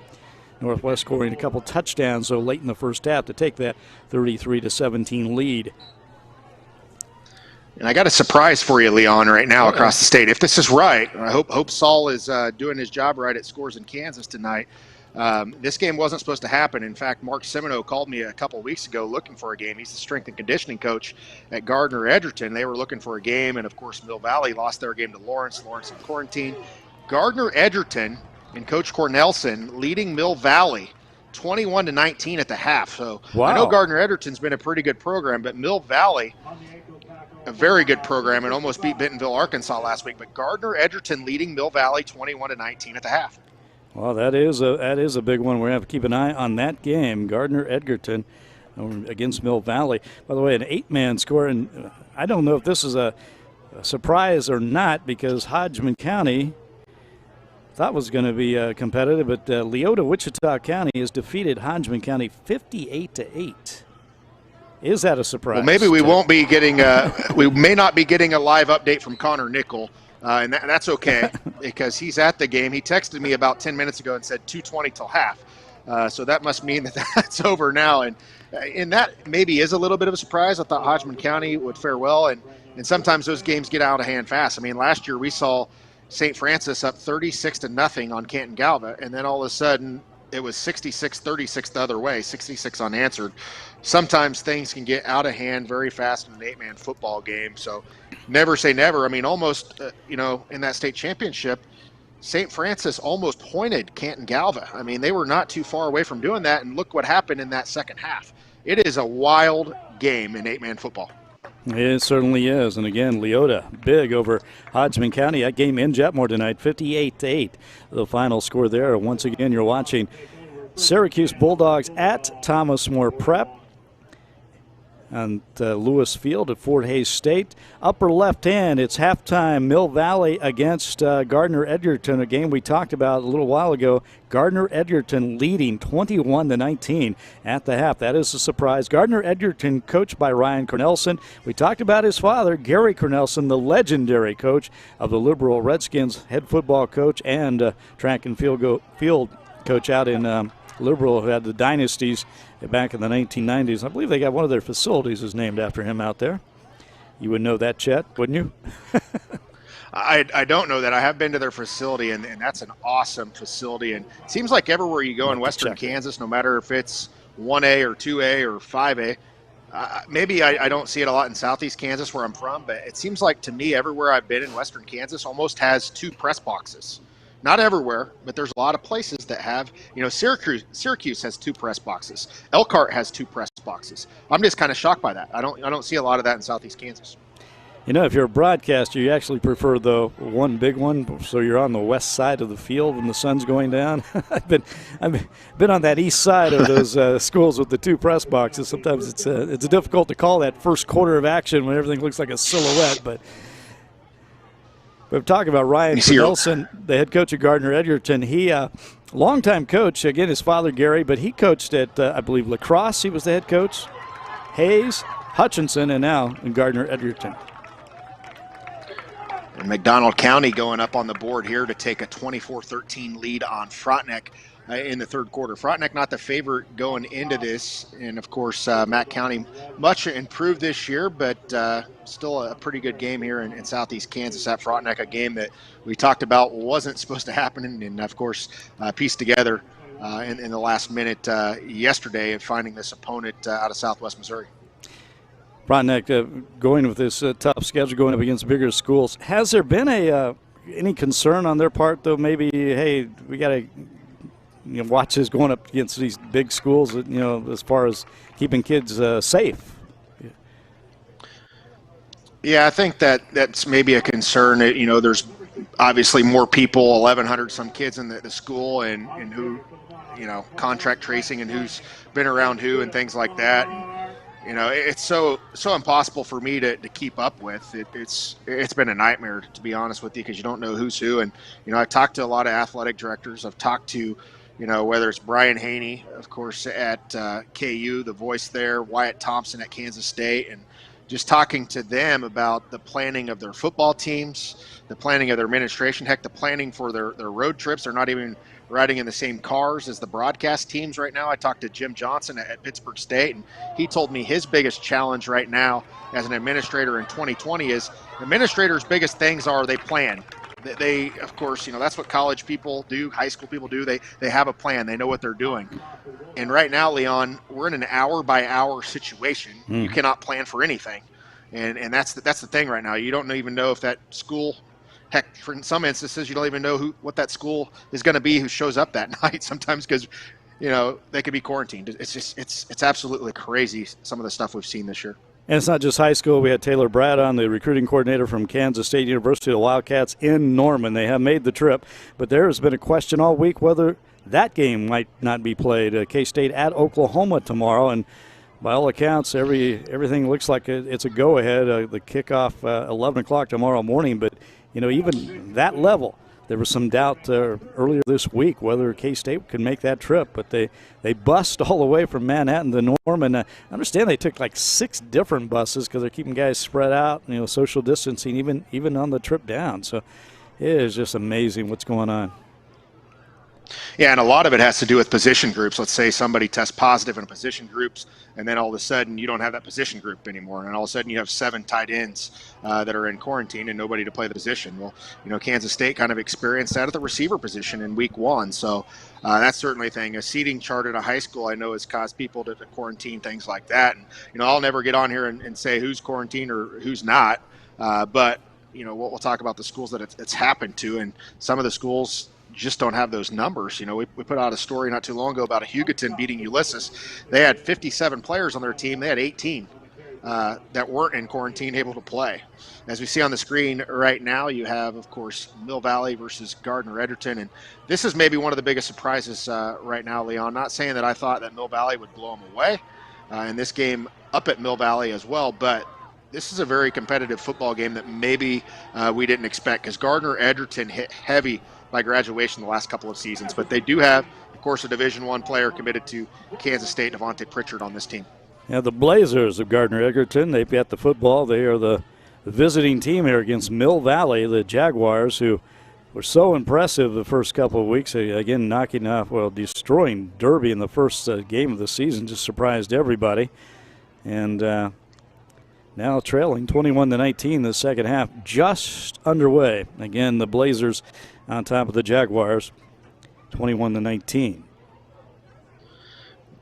And got some updates for you across the state. Madison beating Udall tonight, 70-14.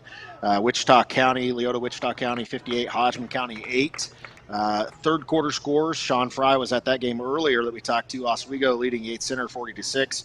St. John's Tipton leading Southern Cloud 46-16. Hutch looking to go 4-0 in the third quarter. They're up 27-21 on Newton. The Bullpups of McPherson are up 28-0 on Winfield. Valley Center leading Salina Central 14-6. And how about this low-scoring game? Wichita Collegiate 3, Heston 0 in that one. Holton up 28-7 on Sabetha. And then about 10 minutes ago, I had some halftime scores coming in. Hutch Trinity up on Lions 35-0. Plainville up 21-0 on El Saline. Smith Center beating Sacred Heart 39-0. Phillipsburg was beating Hoisington at last look. So that is a bit of a surprise. That MCL league, though, very good. Phillipsburg's a very good program. They've dropped off a little bit, but Hoisington is a team that we've highlighted a lot this year, and it's really impressed us. Phillipsburg leading 21-14, and this is a weird score between two undefeated teams down in southeast Kansas area out of the Tri-Valley League. Eureka 11, Humboldt 6. Sounds like a baseball score. We've got some Phillipsburg fans that were showing up here on Facebook, rooting on the Panthers. Connor Roth giving us an update on the score as well. So we'd love to hear from you. And certainly share if you're watching tonight, share or give us a like on Facebook and Twitter as well.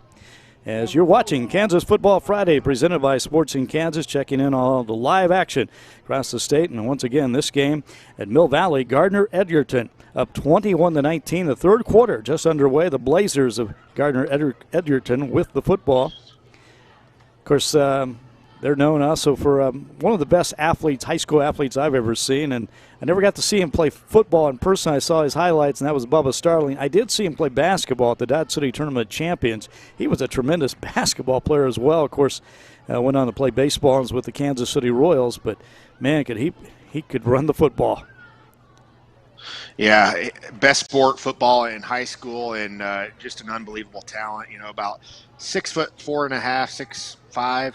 About 200 pounds, and Marvin Diener's had a lot of fast athletes where he's been at Salinas Central and of course at Gardner Edgerton, and no matter if that's Trey Wrench, who signed with KU out of high school, or Jake Sharp that started for KU that ran 4.3, and then of course Terrence Newman, who played till he was 40 years old in the NFL, and of course one of the top draft picks back for Kansas State. Jake Sharp, Terrence Newman, and Bubba Starling. They said Bubba Starling was the fastest out of the three. Oh, man. And he ran a 4.32 40, Bubba Starling. And they said that he could long jump 25 feet, and he could run a 10.600 at 6'5", 200 pounds. Keep in mind, he never did track. And he had over 50 dunks as a senior in basketball. And, of course, that upset win, Kyle Zimmerman and Blue Valley when they won the state title back in the fall of 2010 to upset Gardner Edgerton and their bid to go to the state championship that year.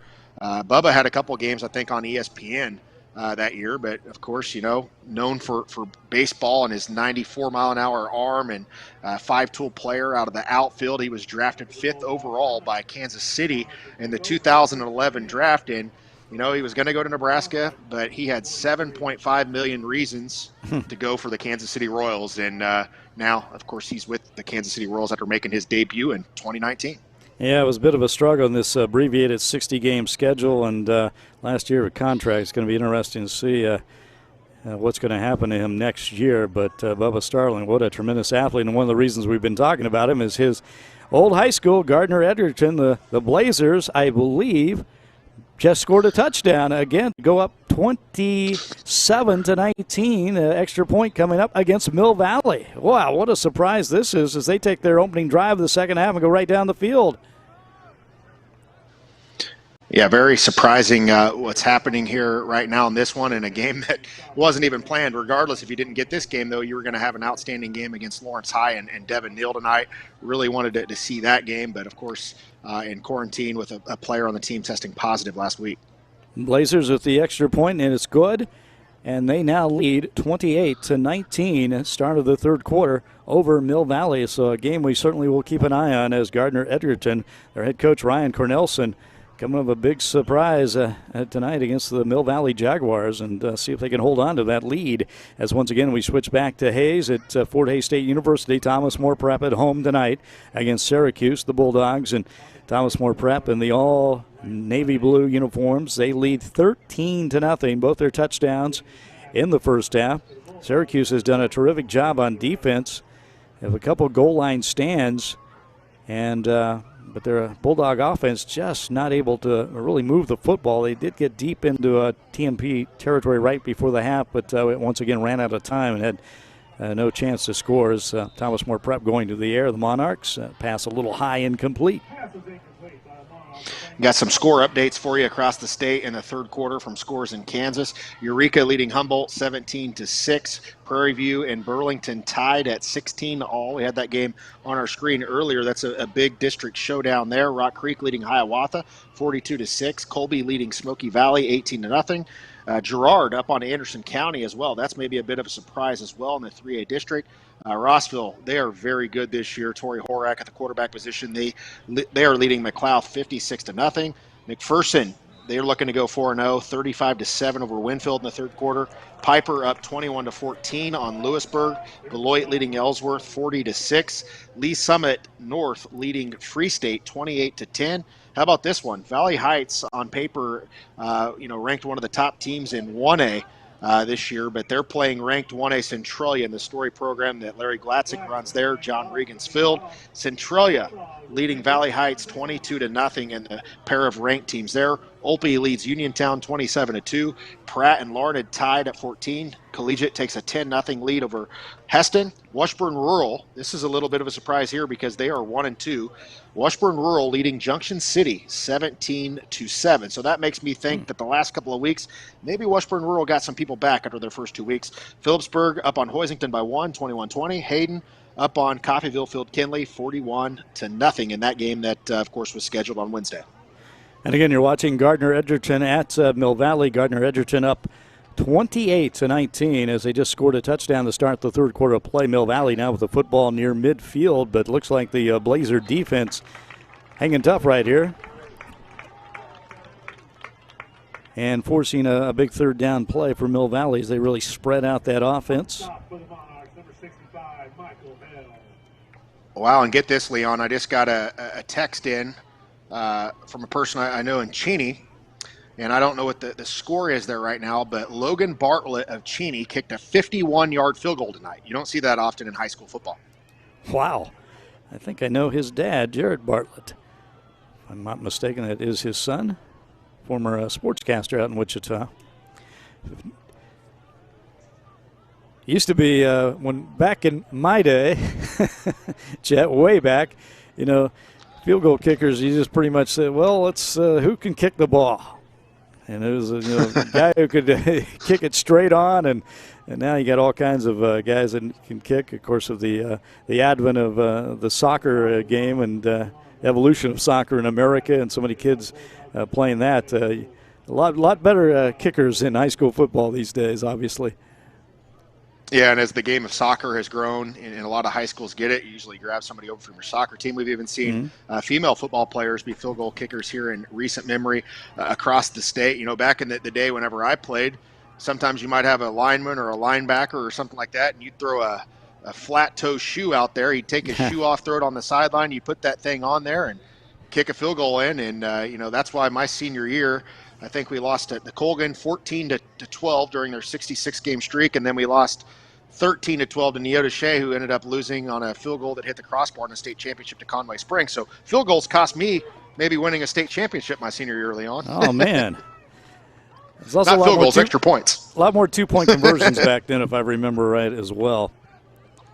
We really should have went for two every time to now look at it in perspective, because there were so many games we had 12 or 13 points, and you'd make some of them, but heck, everybody was playing two ways and everybody's tired, and you go out there in the fourth quarter and you got to line up to kick an extra point. Kind of a tough thing to do. And once again, you're watching Mill Valley at home tonight. The Jaguars, who got off such a terrific start this season, and they lost last week, but they lost to a terrific Bentonville, Arkansas team. Scheduling out of state with the COVID pandemic and whatnot. But again, Mill Valley really opened some eyes when they just pounded Derby in the season opener 3 weeks ago. But right now, trailing 28-19, Gardner Edgerton on top. And the Blazers have stopped Mill Valley, and they'll have the football back as we check out games across the state. And we're going back to Frontenac, I believe. And not looking good tonight for Miege. That must mean that Rockhurst is the real deal. Rockhurst is leading Miege 35-7. Of course, the last 2 years they've split in that one, so I always always hate to see when, you lose to a border school there. Miege and Rockhurst, of course, have kind of became rivals, and you see them talk back and forth on Twitter. Other scores across the state, Wamego leading Atchison 28-0. Jackson Heights 27-7 over Waubonsie in the third quarter. Hutch leading Newton 33-21. Colgan 34, Fredonia 7. St. James Academy leading Basehor Linwood 28-21 in that one, as well, as we continue to keep you updated with live scores across the state. And this looks like the Rossville game is they've really been flexing their muscles this season. Yeah, they're up 56-8 against McLeod. Oh, 56-0. I thought that was an 8 up there. My mistake. And so, yeah, Rossville looking very impressive tonight. Hey, you mentioned Rockhurst, the real deal. They kind of got off to a slow start, though, did they not? I know they're a Missouri. I believe they lost to Bentonville. I know they lost one of their games, but I've not really followed up on what I think they've they. done. I thought they lost to maybe one of the Blue Springs schools early, but they have a brand new coach, by the way, Kelly Donahoe, who was a longtime coach. I know this is a Kansas school, or Kansas show, but Kelly Donahoe was a longtime coach at Blue Springs, and he developed a huge rivalry with Rockhurst. Tony Severino, longtime coach at Rockhurst, retired. Kelly Donahoe goes over and takes over Rockhurst. That was a big move. I mean, going to his arch rival. And Kelly Donahoe, a lot of people in Kansas, this is where we tie it into our state, he was a great quarterback at the University of Kansas, so back in the 1980s. And a great coach, just a great guy to deal with, by the way. And good luck to him in his new position as the head coach of Rockhurst, a perennial powerhouse in the state of Missouri, and one of those schools that always used to be ranked. Remember the old USA Today would rank the top 20 schools, high schools in the country, and Rockhurst was always up there, if I remember right. Yeah, unbelievable players they've had there over the years. And, of course, one of their former players right now recruiting a lot of the Kansas kids, Nathan Schillhouse, former Simone Award winner. He's now at Iowa State. So Coach Severino's had so many good players there over the years. And now Kelly Donahoe, the coach over there. And Coach Severino, of course, formerly a coach at Shawnee Mission Northwest. And he, in fact, was Willie Fritz, who I was a GA for back in the day at Central Missouri, now at Tulane, the head coach. He was his high school coach back in the day at Shawnee Mission Northwest. And, of course, we talked about Severino, former Kansas State football player back in the day. So he also has some Kansas ties over at the Rockhurst program. And there's a lot of guys that play for Rockhurst.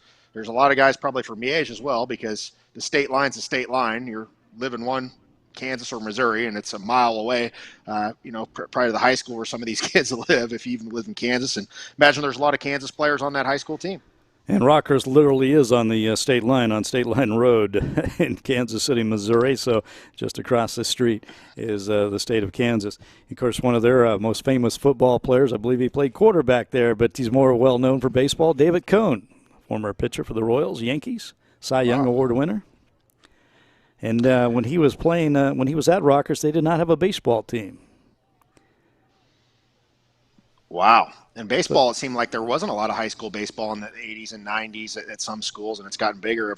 We go to our screen here, Burlington and Prairie View. At last look, I saw this was tied 16-16. Burlington, very good back out of the backfield this year, Braden Sloyer. And they often have a quarterback, usually that's more of a tailback playing quarterback. And both these teams obviously run dominant teams in the same league, in the Pioneer League, same district here. Playing at the beautiful facility here in Lacine against Prairie View. So a lot on the line here in this District 3A matchup, and I think deadlocked at 16. That's a good one. We'll keep an eye on that game as well as we continue to crisscross across the state of Kansas, keeping you up to date on scores. And once again, that Gardner-Edgerton game, that's kind of the surprise of the night, leading Mill Valley 28-19. In the third quarter. And back to bottom right, that is Thomas More Prep. There we go. Still leading 13-0. Once again, the Monarchs trying to punch it in as they're deep in Syracuse territory, but the Bulldogs have really done a great job down here on defense. But this time, the Monarchs look like they're going to get in. Yes, nice run from the quarterback. Nice cutback right there at the end as he finally gets into the end zone for the touchdown. It's going to make it 19-0 TMP with the extra point attempt coming up.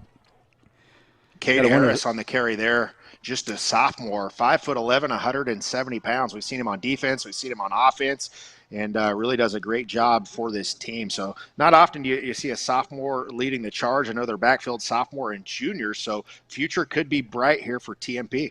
Saw him with an interception earlier in the game as he went up high to pick one out of the sky, and running that one in for the touchdown is Thomas More Prep trying to go up 20-0 with the extra point. And you got to wonder if that Syracuse defense just maybe getting a little tired as they played really, really inspired football tonight.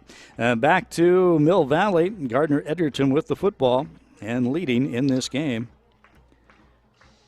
It's still 28-19. I honestly can't see as they pass the football on the far side and complete it for a short gain. And this would probably be one of the biggest upsets in the state. Not to say that Gardner Edgerton is not a good program, but as we pointed out earlier, I had Mill Valley as my number 2 overall team in the state of Kansas coming into this week, and I said 1 or 2 were kind of interchangeable. But what this creates is, and what this shows is there's a lot of parity in Kansas City football year to year, no matter if that's the Sunflower or the Eastern Kansas League. So really good football going on both sides of the state line. Game we were also watching early, and that was when Bishop Carroll at home against Dodge City, and Bishop Carroll got out to that big, I think they're up 38-0 at halftime. That game is now 45-13. Bishop Carroll leading Dodge City in the third quarter of play.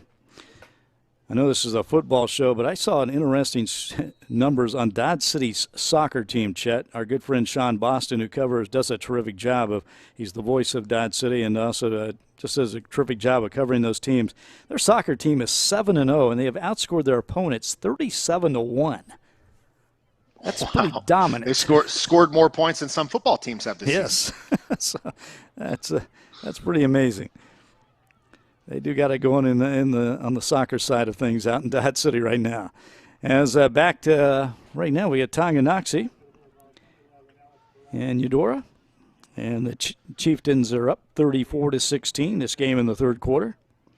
We have seen Tonganoxie a couple times this year on our show, and they have been very impressive. Really good quarterback play here. Blake Poggi, of course, a big year last year, and then you add Bowden at the transfer, who they're going to go to, the leading rusher in the state. In my opinion, one of the top 5 running backs in the state of Kansas. I think your best running back, he transferred out, and he's up, of course, at a school in Iowa now, and a guy right there with him is, of course, the Aquinas running back Tank Young. He's likely the top back, but Tyler Bowden right up there in that top 5, in my opinion, in the entire state of Kansas in all classes. I mean, 1,800 yards last year at Free State, and now coming over here and having a big year leading the state. Yeah, we saw him last week, and he was very impressive as Chieftains will be continuing to keep the ball on the ground, leading 34-16. And back to Hayes, Syracuse with the football, trying to get on the board against Thomas More Prep. By the way, it's 19-0. TMP did not convert that extra point, 19-0, as the Bulldogs going nowhere on offense.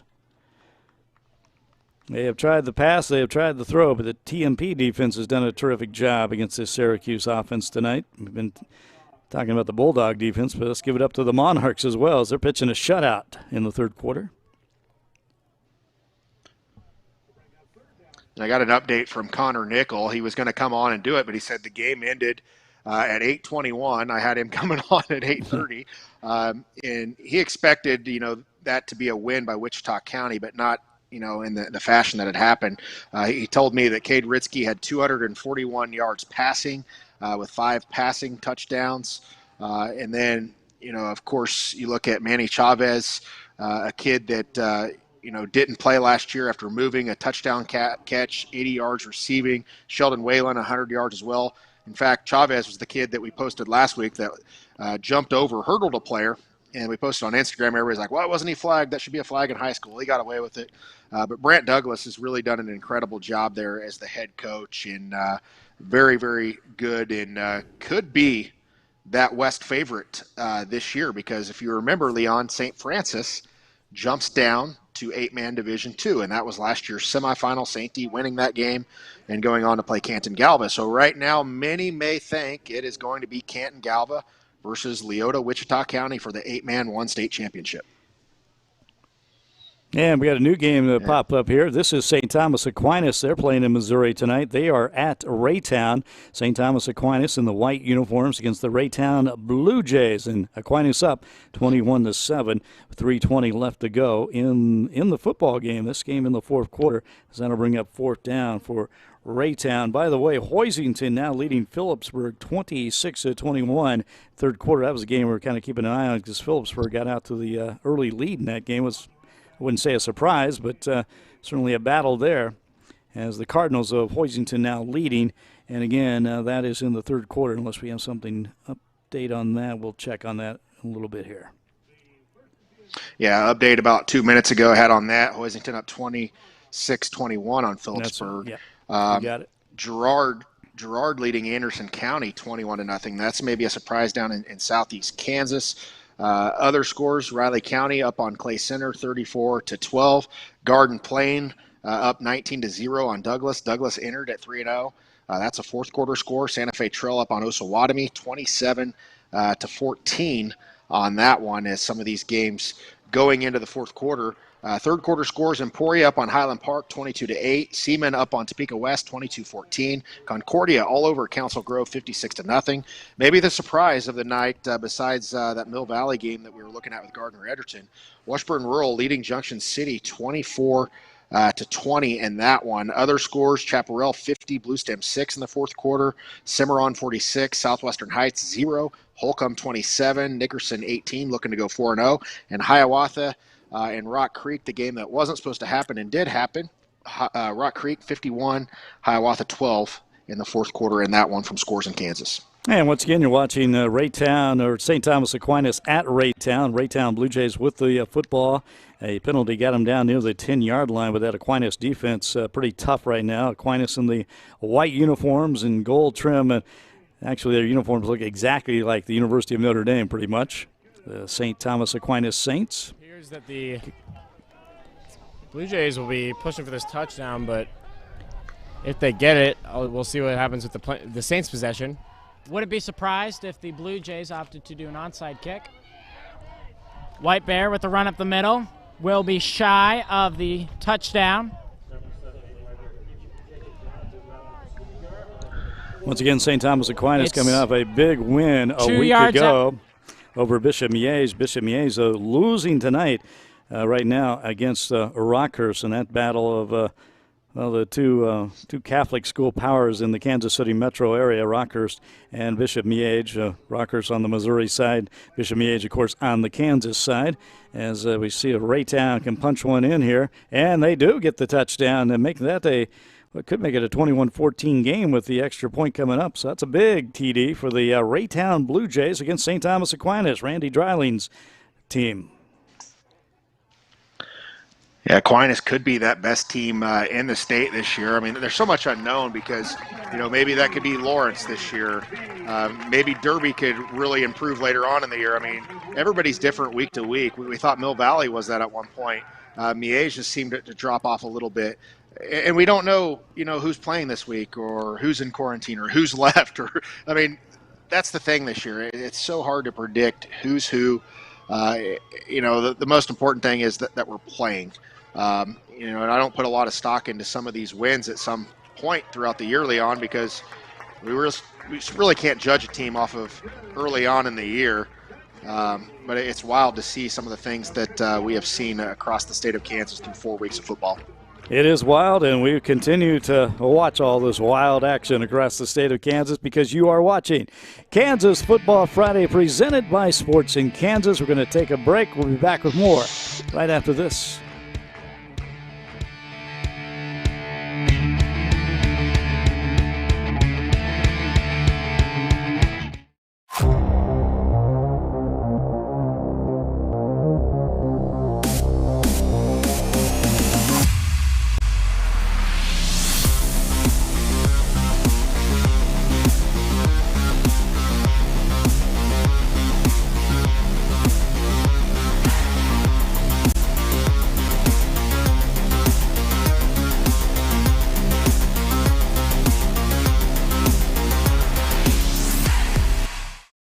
I've been with Lewis Automotive since 2007.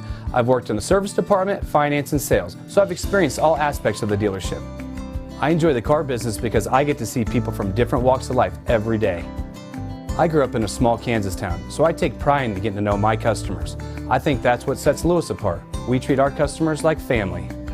I'm Mike Shook, General Manager of Lewis Chevy Cadillac of Garden City, and I'd like to help you join the Lewis family. My daughter was diagnosed with scoliosis. Connor's right leg was shorter than the left. Her issues were so rare. I wanted a doctor who's experienced at treating my child's exact condition. That's why we went to Shriners Hospitals for Children. These doctors developed the most advanced procedures.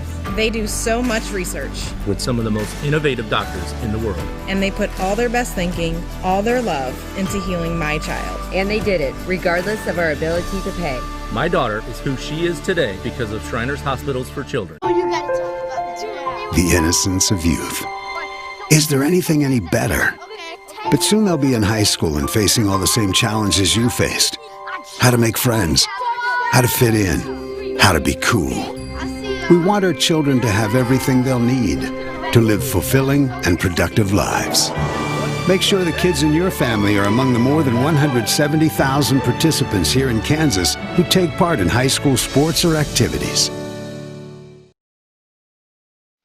And welcome back, everyone, to Kansas Football Friday, presented by Sports in Kansas. I'm Leon Liebel, along with the man who created Sports in Kansas, the mastermind, Chet Copeland, who knows more about high school sports than anybody in Kansas than anybody alive. And we're going to talk about some of your trips you've been taking recently. But, again, we're checking on live action across the state of Kansas, keeping you up to date on scores and more as we check our screen. As up your upper left hand, that is Gardner Edgerton with the surprise of the night, perhaps, leading at Mill Valley.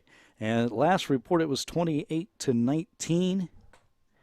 And that is still the score as they picked up a touchdown to start the third quarter. The Blazers of Gardner Edgerton trying to pull off what, as Chet said, you always kind of hesitant to say upset because that makes Gardner. We don't want to say that against Gardner Edgerton, but it would be a surprise. Let's at least say that as we continue to break down some highlights or break down the live action as we have Washburn Rural at home against Junction City. In this game, again, a bit of a surprise.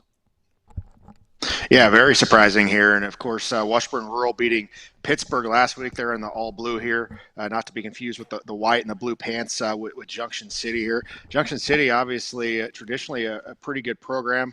You know, not a state title in about 12 years, but always consistent in there. And Andrew Corey's kind of take them to a new level here the last couple of years. So Steve Bueller, though, does an outstanding job, long time at Rossville, and, of course, the Shrine Bowl East coach this summer. So my thoughts on this is that maybe they got some players back after their first couple weeks of action. And back to your Mill Valley game, you know, Hayden Jay is in playing quarterback. Of course, Cooper Marsh, hurt his ribs a week ago and threw an interception against Bentonville in that game. So you got a sophomore quarterback out here playing as well, and a guy that's thrown into the fire, number 2. So that has a little bit to do with it. You still have that big, massive offensive line with Hecht and, of course, Kramer up front, and a lot of the weapons outside that you see in Kendrick Jones at 6'4", 190 pounds, receiver at number 5, and Jacob Hartman, and guys like that. You have the guys to go to, but you have a brand-new sophomore quarterback here that's been thrown into the fire, number 2. So let's see if he can put something together here for Mill Valley. And, man, think about being a sophomore thrown into a game like this.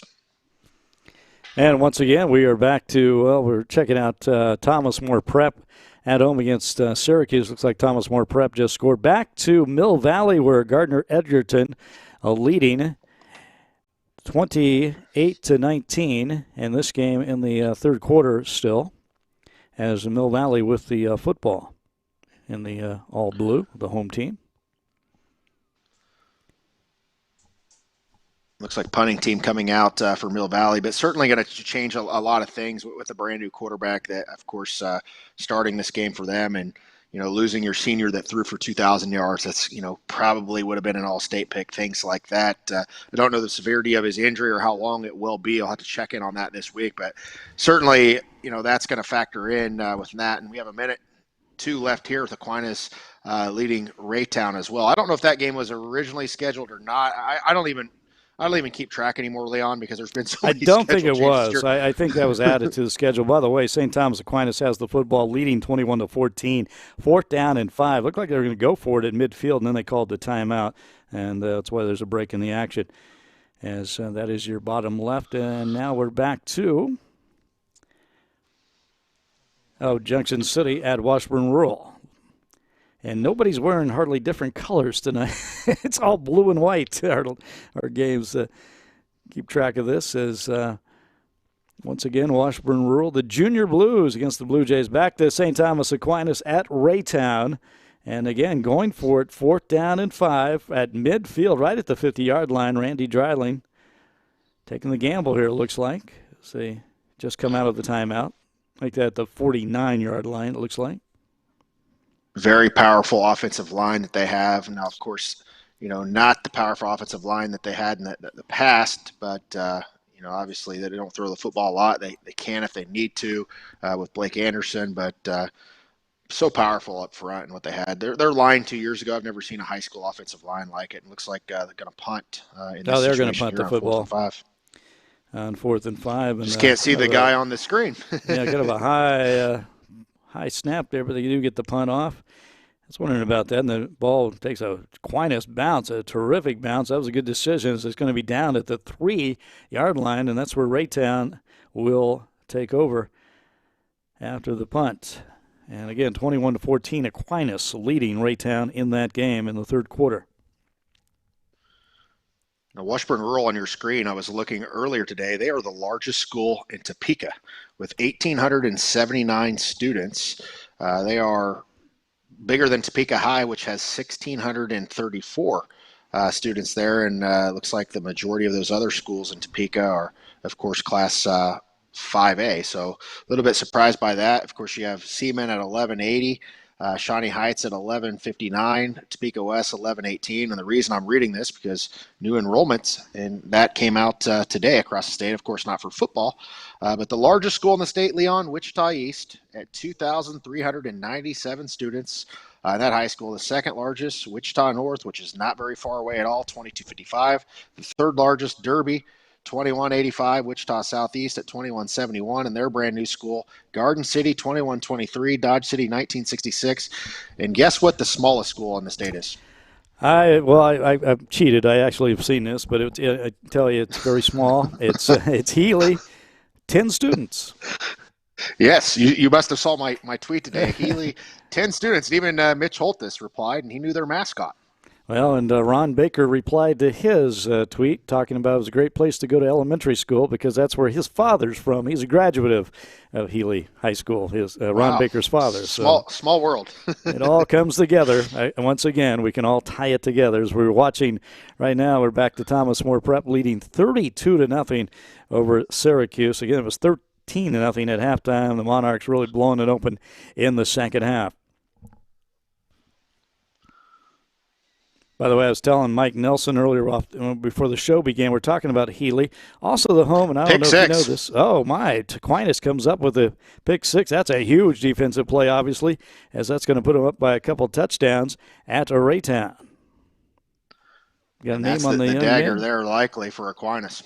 Yeah, game in the fourth quarter, 42 seconds left. Looks like number 12 as I'm pulling up. Of course, the defense led by Chad McInnes, a Uniontown native himself that played at Kansas State, does a great job there. Came over with Randy Dreiling from Hutchinson, and unbelievable program that they ran out at Hutchinson, and an unbelievable program they've been putting together at Aquinas the last few years. And it looks like junior quarterback, 6 foot, 180 pounds, Dajney Brooks. He plays strong safety in quarter number 12 with the pick six, and likely the dagger in that game to put the Saints at 3-0 on the season. Yeah, it's a tough game. Raytown came to play tonight as they got within a touchdown, but that pick six, it looks like it's going to seal the deal for St. Thomas Aquinas as they now lead 28-14. And that game is in the fourth quarter, just about 42 seconds left to go. And St. Thomas Aquinas on its way to a victory. As back to Mill Valley, Gardner Edgerton with the football here and the lead against Mill Valley. And a nice run there on the quarterback. It looked like an option play, and he decided to keep it himself. Picked up some good yardage for the Blazers. as again they're leading 28-19 in this game in the fourth quarter. Yeah, Gardner Edgerton had a heck of a thing going under Coach Diener for a while, then dropped off a little bit, and then Coach Cornelson came in, and then at one point they were 9-0 a couple of years ago whenever they weren't even expected to win any games. So done a really good job at that program, and it's so competitive up there. I think that's the major difference with maybe the AVCTL1 and AVCTL2 sometimes, or for that matter, maybe the Centennial League or the City League. In the Eastern Kansas League, where Gardner Edgerton originally was at, of course, they've been in other leagues prior to that as well as they've grown as a school. Now in that Sunflower League, it looks like a pick there. Yes, it was. Interception. That's a big play for Mill Valley, coming up the interception in the end zone. As, wow, that's going to keep Gardner Edgerton from scoring.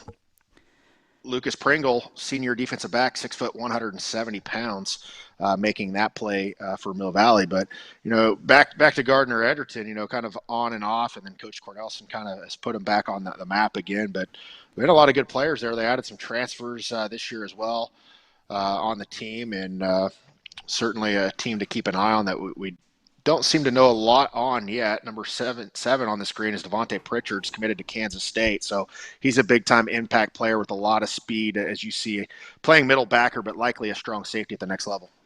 Big drive here for Mill Valley. Let's listen in on the broadcast. Middle, Quinn Whitnauer, he's at the 40, 45, 50, he's at the 40, 2 men to beat, cuts back 30, 25, 20, 15, 10, 5, and he is going to score. Quinn Whitnauer, touchdown, Mill Valley. For the first time in a while, no flags on the field. I don't know who has the joystick in their hands, because whoever it is, I tell you what, they're making Quinn Whitnauer look like an All-American running back. It'll look like the X Factor right there. He is beat. He probably ran 100 yards there back and forth, zigzagging down the field. Yet another big play we see in this game. A huge momentum change. 10-16 left in the ball game. Mill Valley answers with a long touchdown run by Quinn Whitnauer. Mill Valley 25, Gardner Edgerton 28, pending the extra point by Chris Tennant. We got somebody down. Got an injured player on the Gardner sideline.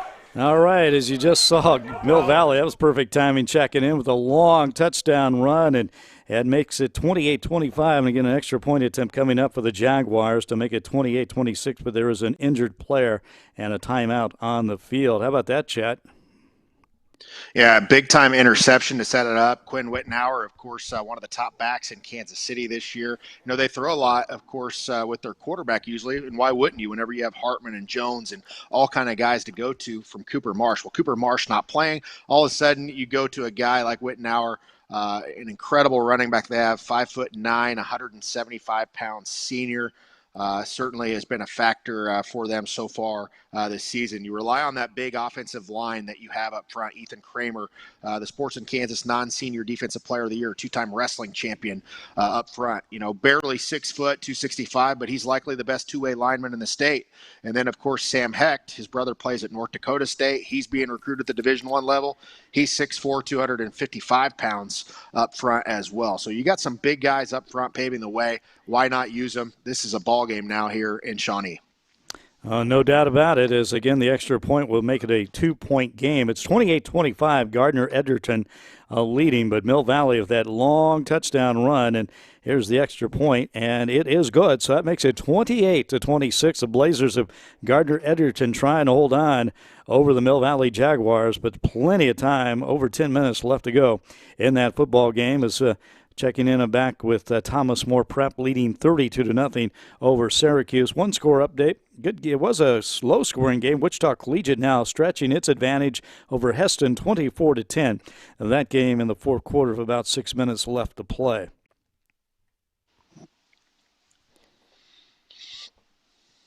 And I have some score updates for you across the state from scores in Kansas that I'm getting to right now. About 2 minutes ago, Eureka up on Humboldt 31-6. Holcomb up on Nickerson 34-18.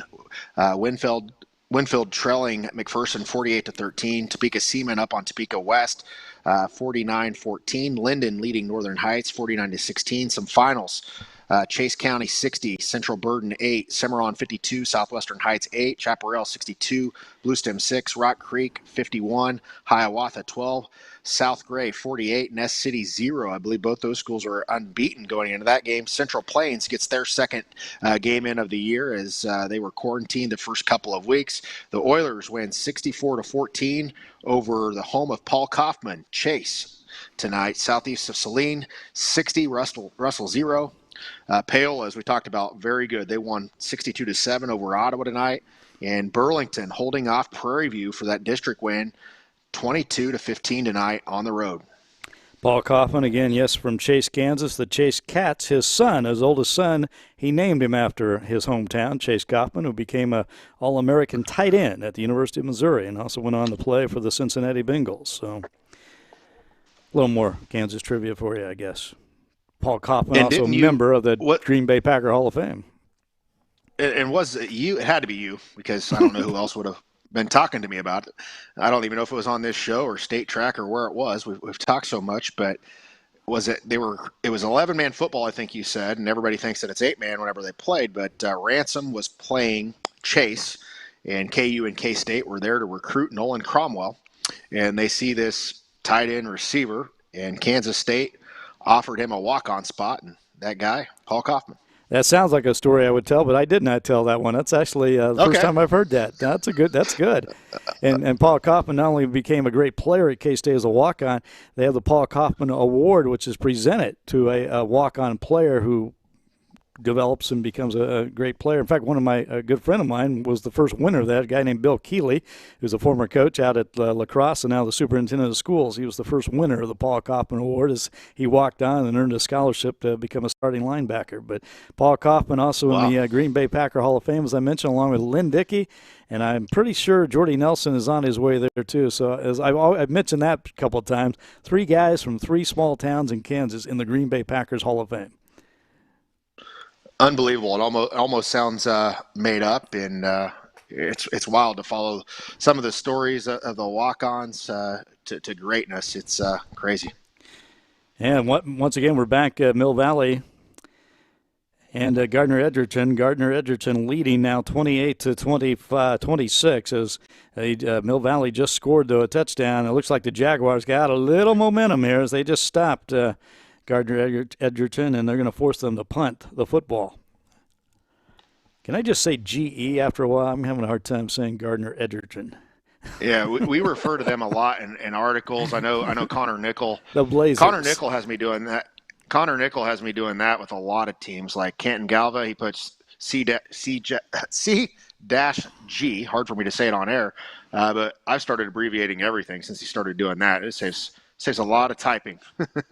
That's a good punt right there, and Mill Valley return man dropped the ball, but he was able to recover, so the Jaguars will get the ball back and start from there. Back to Overland Park, a game that we were watching early in the first half. It was back and forth. Blue Valley Northwest still leading 33-17. This game now in the fourth quarter, there was no scoring in the third quarter. That's a bit surprising, especially the way they were putting up the points in the first half. Yeah, and this has got to be one of the most improved teams in Kansas Class 6A.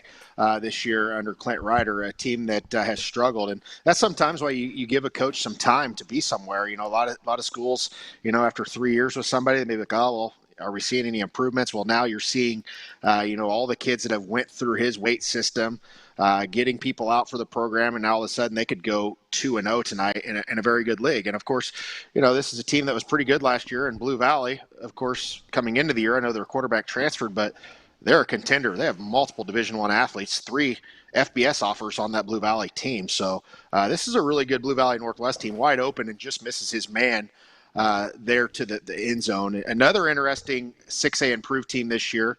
And even whenever they had the star players in 08 and 09, I don't even know what their record was. And I know it's Wichita South, but Wichita East, 54, Wichita South, 0. That was the score this week. Wichita East has been putting it on some teams. I know the inner city schools in Wichita, some of them aren't great as far as teams that would be ranked, but Wichita East, I think Bryce Brown is their offensive coordinator. They've had multiple kids transfer in. We've seen a few of those kids at the combines this summer. Wichita East may be a team this year to make a little bit of noise. Bryce Brown, the former Wichita East Star, is their offensive coordinator. I did not know that. I'm pretty sure. I know he's at least an assistant on the team. Of course, he went on and played. Who did he sign with out of high school? Well, he played. Of course, he went to K-State for a brief moment. Him and his brother Arthur. Tennessee. Yes, Tennessee first. Arthur went to Miami, and they both ended up back at K-State. And Bryce did not last long there, but he did get drafted and played for several teams. I know the Buffalo Bills, the Baltimore Ravens. He played, and boy, when those two were coming out of high school, that was a huge recruiting. I mean, they had those guys, coaches from all over the country coming to Wichita East to watch those guys work out. It was amazing. Yeah, we're working out with a guy named Brian Butler with potential players, and I believe Blaze Foltz was a part of that, Holden Tharp, and some other guys. And they had some guys from Rose Hill and Mulvane and all that being offered by some major programs all across the country because, of course, Bryce Brown, the number 1 overall recruit by Rivals in 2009, and, of course, I believe Arthur was a top 25 in 2008, just a year apart at Wichita East there. I believe Brian Byers was the coach at that point, and being recruited everywhere, and you had all these people in your backyard in Wichita, and it got a lot of other guys recruited at the time. You know, the same way that, you know, in Kansas City, in recent memory, some of these players have gotten some other people interest as well. Maybe it's your Graham Mertz of the world. It's not often you have a lot of 5-star high school football players in the state of Kansas. As we look on the screen, TMP with a very solid win tonight to improve to 3-1. Syracuse drops to 3-1, but you know, Syracuse was 3-0 for the first time, Leon, since 1999, suffering their first loss of the season as we go back to Mill Valley, now with the ball, of course, trailing 28-26 with 6:11 left in this ball game. If I'm them, I'm going behind that big, powerful offensive line, letting Whittinghauer take the beating and ride him to the victory here. Once again, Mill Valley and Gardner Edgerton. This has been a terrific game. Gardner Edgerton with the surprise of the night, led 21-19 at half, came out in the third quarter, scored on its first possession to take a 28-19 lead. Mill Valley, though, coming back with that touchdown and now making it a 28-26 game with late in the fourth quarter. And switching back, this is Washburn Rural, Junction City at Washburn Rural. It looks like the Blue Jays have just scored a touchdown as we switch to the action. Junction City on the board with that touchdown. 33.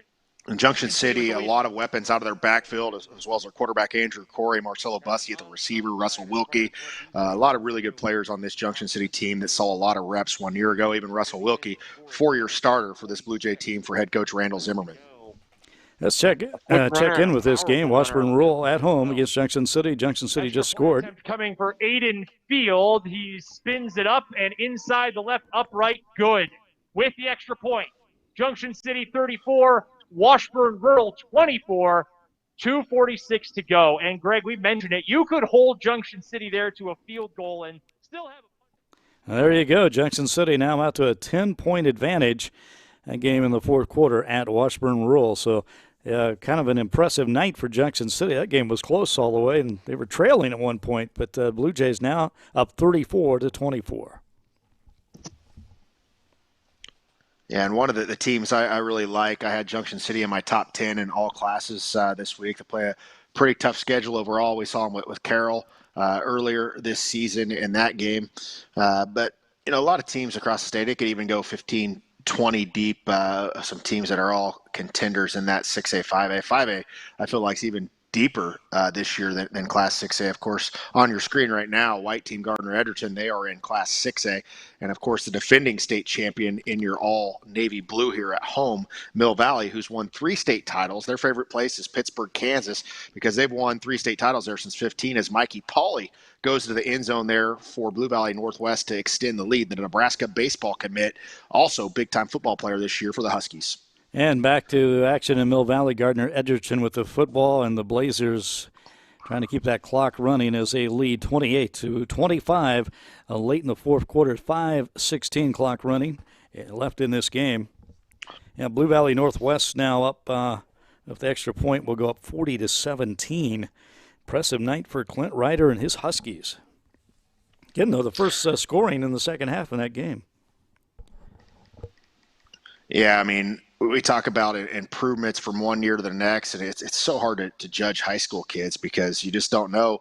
Some of these kids playing out here as sophomores, and last year they didn't even suit up, or some kids hit a growth spur, or somebody moves in, and especially this year, it's hard to tell who's who. And certainly one of those years where if you're going to sneak up on somebody, maybe this is the year to maybe get some of those wins that you didn't think you were going to get, and use some things as an advantage. But Blue Valley Northwest, make no mistake about it, certainly a team in the Eastern Kansas League that has opened up a lot of eyes, and certainly a team that's opened up a lot of eyes in 6A. If you're beating Blue Valley and you're beating Blue Valley West, two teams that are pretty good here in recent memory, Blue Valley always good, that certainly means that you are going to be in the mix of those Class 6A playoffs. When right now I think that 5A is a better classification than that of 6A. So maybe 6A East, I know Lawrence is on the West, and keep in mind Gardner Edgerton on your screen, they are on the 6A West as well.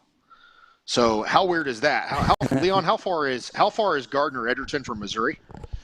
It's just a few miles, and it's about 6 hours from Dodge City, 7 hours from Garden City, and they're going to both be in the west side of the bracket. But that's just the way things are with the 6A situation in the state of Kansas. As once again, their head coach, Blue Valley Northwest head coach Clint Ryder, he was our guest last week. And we talked about taking a chance on, 8-man, Division I teams taking a chance on 8-man players, small school players.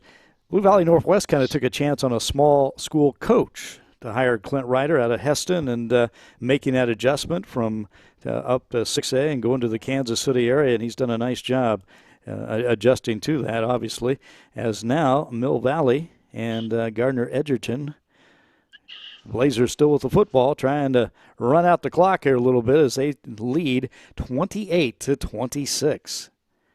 Mill Valley trying to get that ball back. Very good defensive front here that you see for Mill Valley. Cole Knappen has some Division II offers, number 48 there on your screen, about 6'3", 225 pounds. And then, of course, Ethan Kramer, number 61. He's the best interior defensive lineman in the state. He is basically Will Geary Part 2, two-time state wrestling champion, going to be a 3-time state wrestling champion. He actually beat Damian Alalo in state wrestling last year, who is, of course, committed to Kansas State out of Manhattan. The only reason that this kid, of course, is he just almost swarmed up the quarterback there. Only reason he does not have these FBS offers, he has some FCS offers, Division II, is because he is probably 5'11" 3/4 with no shoes on. If he's 6'1", 6'2", he's going to have multiple offers. And there's so many guys like that. Somebody somewhere is going to take a chance on that young man, number 61, and you're going to see him on a depth chart in 2 or 3 years somewhere, just because he does not pass that eye test that people want, prototypical 6'3", 6'4" size. There's so many of those guys in the state, but I can guarantee you he's a throwback player both ways. Toughest player as far as interior defensive lineman in the state, number 61, Ethan Kramer. And the clock running for Gardner Edgerton with the football, 3:12, just nearing the 3-minute mark in this game. They're going to go to the air trying to get a first down. As they do complete the pass, and we got is it a fumble or incomplete? And looks like it is a fumble. And Mill Valley's got the ball. Wow. Jaguars come over the football, and they got plenty of time to do something with it. 3:02 left to go in this game, and a big turnover. And a D-back and just dropped the ball. Looks like his legs are a little bit faster than his hands. Huge momentum change. Mill Valley down by 2. Their home turf. 3 minutes left in the ball game. 1st and 10. Ball on the 48-yard line of the Blazers. 48 yards to score. 3 minutes left and 2 timeouts in the pocket of Joel Appleby. Let's see how he plays it and how they use it. Handoff to Wittenauer, looking up the middle and nothing doing. That front 4 of the Blazers stopping him again. He brought 2 linebackers on that as well. Nice play by the Gardner defense. Mill Valley facing a second and about 9 yards to go from the 46-yard line of the Blazers. 2:44, 2:43 left to play in regulation. A blitz by John Anderson and Jake McClure there. Stuffed that run by Wittenauer. Fans looking for a little more tempo out of the Jaguars. Handoff to Quinn Wittenauer up the middle. He's got a couple more yards. Maybe 2 yards on that carry. It's still going to bring up about 3rd and 6, 3rd and 7. 2:15 left in regulation. Jaguars down by 2. Figure the Jaguars want to get that ball around the 30-yard line for Tinnick to have a shot. Hayden Jay, sophomore quarterback in the shotgun, looks to the sideline, trips to the near side. Single back set, Whitnauer in the backfield, now goes to the pistol. Snap, Hayden Jay, and it is knocked down at the line of scrimmage. Was it by, I believe, or Austin Weiner, the 6'7" defensive end, with those big mitts just reaching up and knocking down the pass by Hayden Jay. Looked like he might have had a receiver open on the far side. This is it. This is it. This is the ball game. 4th and 6 for Mill Valley. 1:52 left in regulation. Ball on the 44-yard line of the Blazers. 4th and 6. Hayden Jay in the shotgun. Single back set. Trips to the near side. They're playing press coverage. And Coach Appleby wants to take a timeout. All right, we got a timeout on the field. Exciting moments here as Mill Valley, 4th down and 6. This is the game. They got to convert the first down. 1:52 left to go in the game. Trailing against Gardner Edgerton, 28-26. And now we head back to Washburn Rural, where the Junior Blues have just scored, but the extra point is blocked. That's going to make it 34-30. Junction City on top. It was 34-24. Washburn Rural scored the touchdown, but the extra point is blocked. And once again, we'll be checking back in with Mill Valley, make sure we get the final moments of this game as the Jaguars trying to avoid the upset against Gardner Edgerton, but they trail 28-26, 1:52 left to go in the game, and it's 4th down and 6. They have called a timeout to discuss what play they're going to run. And sophomore quarterback Hayden Jay, of course, thrown into the fire tonight as a starter after Cooper Marsh injured a week ago. What do you think is going through that young man's mind right now? Sophomore quarterback, you're playing freshman ball last week, thinking you're going to have no chance to play this year, and here you are in this big-time situation. Let's listen in, Chet. Sophomore quarterback takes a snap. He looks over. A little bit of pressure. Hayden Jay's trying to get rid of the ball, and he's going to be sacked. He's going to be brought down and around the 42-yard line in Mill Valley. Turnover on downs. Gardner Edgerton, 1st and 10. 1:46 left in regulation. Wow, and Gardner Edgerton give it up to their defense. They're coming off that turnover. They turned the ball over to Mill Valley. It looked like the Jaguars had a terrific opportunity to take the lead, and they could not go anywhere as the Gardner Edgerton, the Blazer defense coming up big with a big sack on 4th down and 6. They're going to take over on downs and try to hold on for the surprise victory as they lead 28-26 in the 4th quarter. Wow. Got some finals coming in for you across the state. McPherson beating Winfield 56-13. Beloit over Ellsworth 48-20. Scott City beating Goodland 32-6. Lebo over Hartford 60-14. Mar Hill over Republic County 41-8 as they go 4-0. Hoisington improves to 4-0. They beat Phillipsburg 42-21. Holcomb 4-0 as they beat Nickerson 40-18. Sedgwick over Stanton County 63-0. And Bird City Cheylin over Weskin in 6-man ranks tonight, 74-26 in that one. Wamego over Atchison, 41-7. Riley County over Clay Center, 41-12. How about this? I know what you're going to say. This is made up or not. I don't know if this is made up or not. No, I've never seen seen anything quite like it. Silver Lake 96, Oskaloosa 0. Wow, that is a high-scoring game there. That's Santa when Fe it could create some hard feelings for years. Yeah, I don't know about that. That's kind of wild to see that score there. That's almost too high. Santa Fe Trail 48, Osawatomie 22, Smith Center 53, and Sacred Heart 0. So final scores coming in at Scores in Kansas as soon as they come in. Powered by Eddie's Toyota. And Gardner Edgerton with the football trying to run the clock out, leading 28-26 over Mill Valley, keeping it on the ground, the clock running, 1.5 minutes to go in this game, as it has been a terrific game for the Blazers. Ryan Cornelson, his team, looking for the upset against the Mill Valley Jaguars, who were so impressive to start the season. You know, we talked about this earlier. You know, we kind of caution people, don't make too many judgments even when a team is winning like Mill Valley did early, but also don't make a judgment because they're losing tonight. It's very competitive football in the eastern part of the state. Yeah, I mean, we've seen Mill Valley in 2015.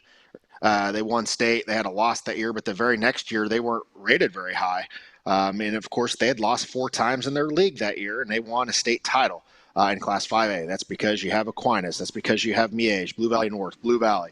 And now, of course, they've joined a new league, and you got Gardner Edgerton on your schedule, a game that wasn't supposed to happen, but happened. So you're going to have tough opponents on there. They just lost to a 7A opponent last week by a touchdown. They're going to lose tonight by a couple of points here. Mill Valley will certainly be a factor in Class 5A football. Not going to take them out of a top 10 ranking probably because of a loss or anything like that. But this is very competitive football, as we talked about. Even Blue Valley North, the year that they beat Derby, they were 5th in their league. And the year 2017 maybe, and 4 losses that year. So you just never know with these teams out of Kansas City. They're battle tested. By the way, our old friend Tim Fitzgerald from Go Power Cat Illustrated tweeted out about the Silver Lake 96-0 win. He had Silver Lake minus 97. He lost. So. I mean, I've seen some crazy scores before. The one that jumps off the page to me, which we've posted about before, and I've taken it down because people still are heard about it. It's in 1927, and it was a 256-0 game, but I don't know the whole backstory to that. I believe it was Haven. I'd have to look that up. I know you have to know what I'm talking about. But Elvin McCoy still has a state record for touchdowns in a game in that game, and I'll have to find that at some point tonight so I can tell you that story. But I guess it was a bunch of older players playing younger players, and the other players just sat down and quit in the game, and it ended up being 256-0, which is the national record. So people to this day still talk about it. There's some bad blood between that. That was 1927.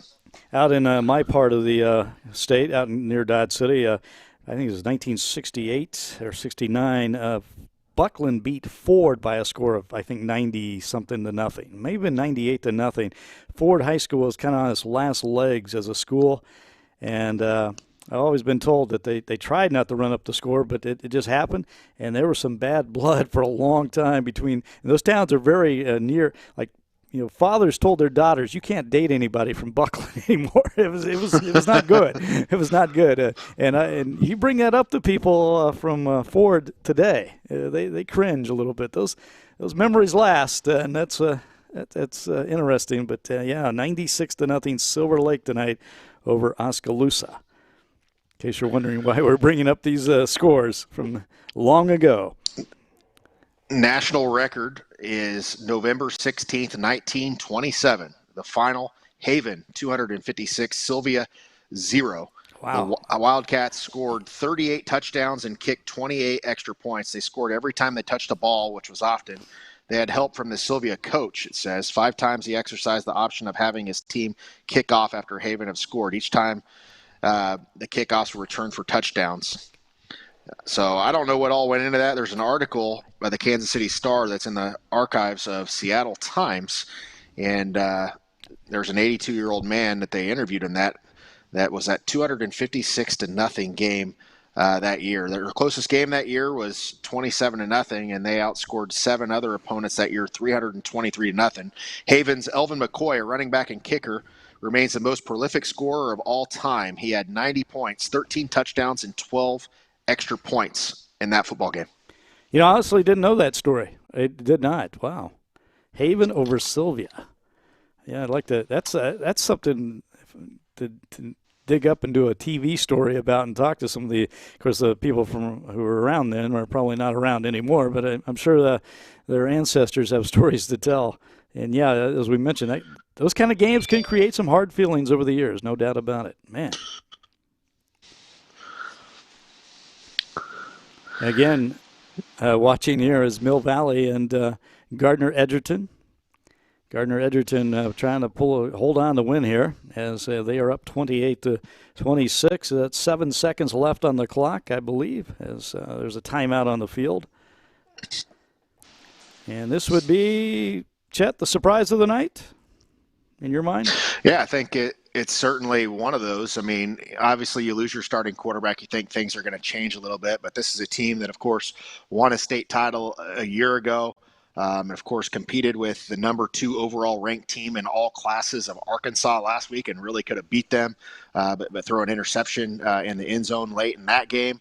And then, of course, pummeled Derby in week 1 of the season. Coming into the year, we thought Derby was that best team in all classes. So, there's question marks right now of who that best team is in all classes. I had Aquinas number 1 entering, and I think I'll stay with St. Thomas Aquinas at that. And, I didn't move necessarily Mill Valley down for any reason or for their loss, but I just thought what they did to Miege last week was pretty impressive. But I don't know what's going on with Miege because that score was a little bit more lopsided tonight than I expected in that one. So certainly some surprises that we're seeing across the state, but this is one of the best victories in the state for sure tonight of this Gardner-Edgerton team that was inexperienced coming into the year.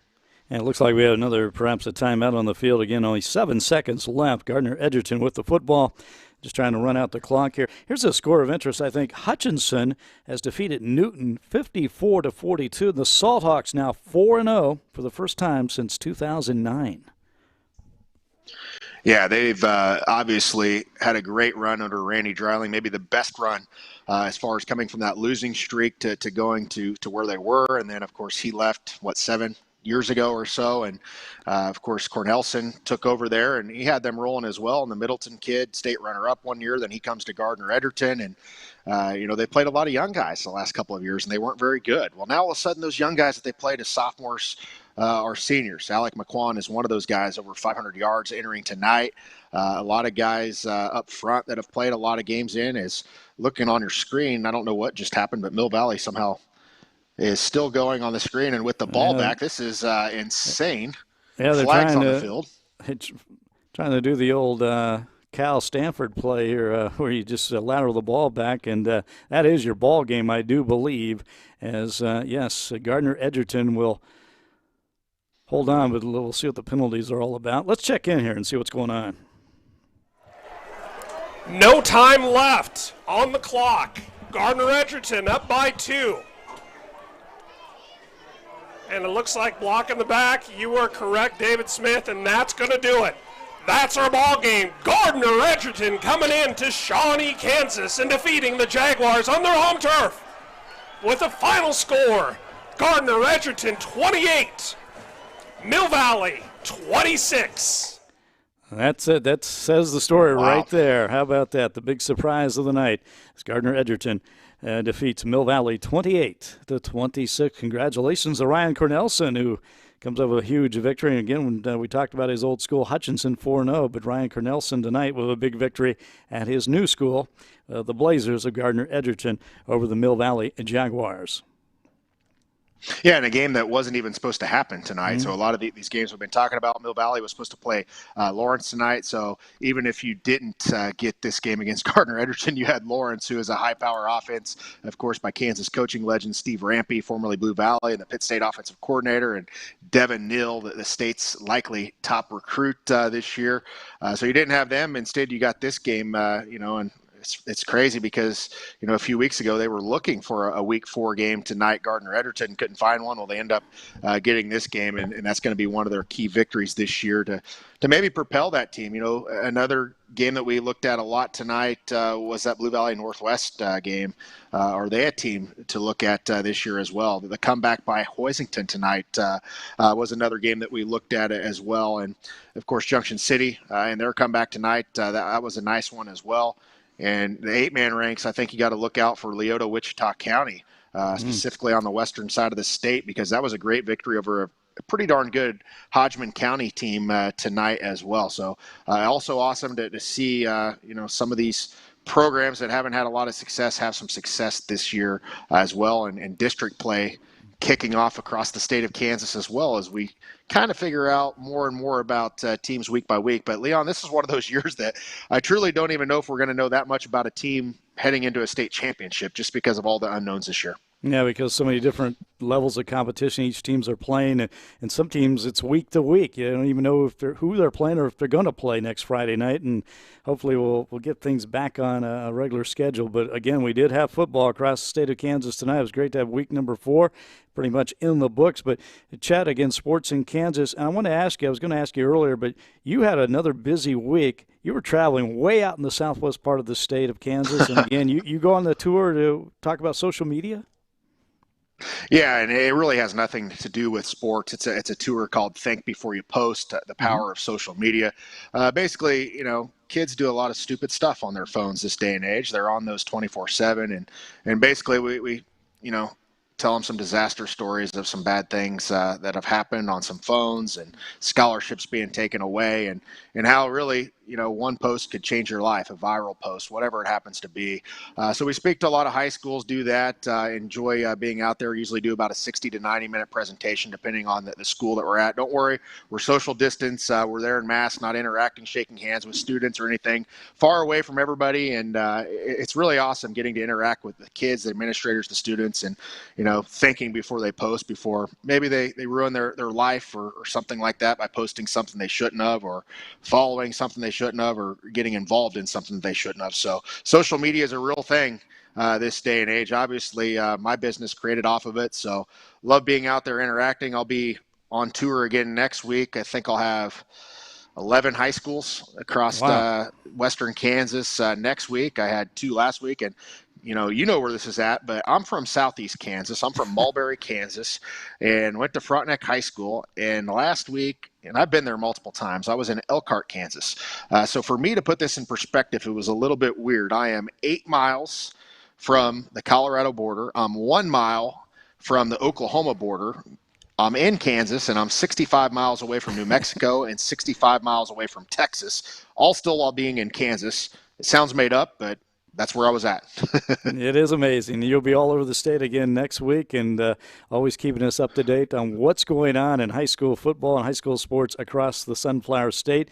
And Chet, I think that's going to wrap it up for us on another edition Kansas Football Friday. Have a good trip this week, and we'll see you next Friday. And again, I'm Leon Liebel for our producer-director, Mike Nelson, our executive director, Paul Nelson, in Atlanta, Georgia, again, our studio there. I'm Leon Liebel, and we're back next week right here on Kansas Football Friday.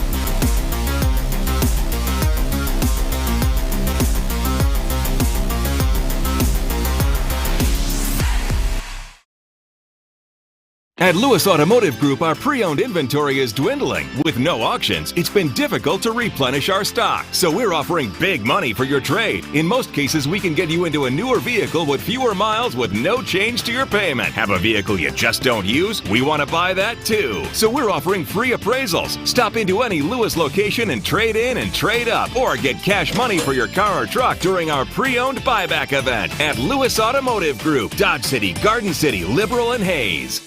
So, what is love? Love is being independent. Love is dancing. At Shriners Hospital for Children, love is a new smile. At Shriners Hospitals for Children, love is caring for a child regardless of the family's ability to pay. Learn how you can send your love to the rescue at lovetotherescue.org. What rhymes with great? Participate. Where does greatness start? Here, in the classroom. On the stage. In the pool. On the field. Where will your greatness take you? To better grades. To more friends. Yeah! Be great. Participate!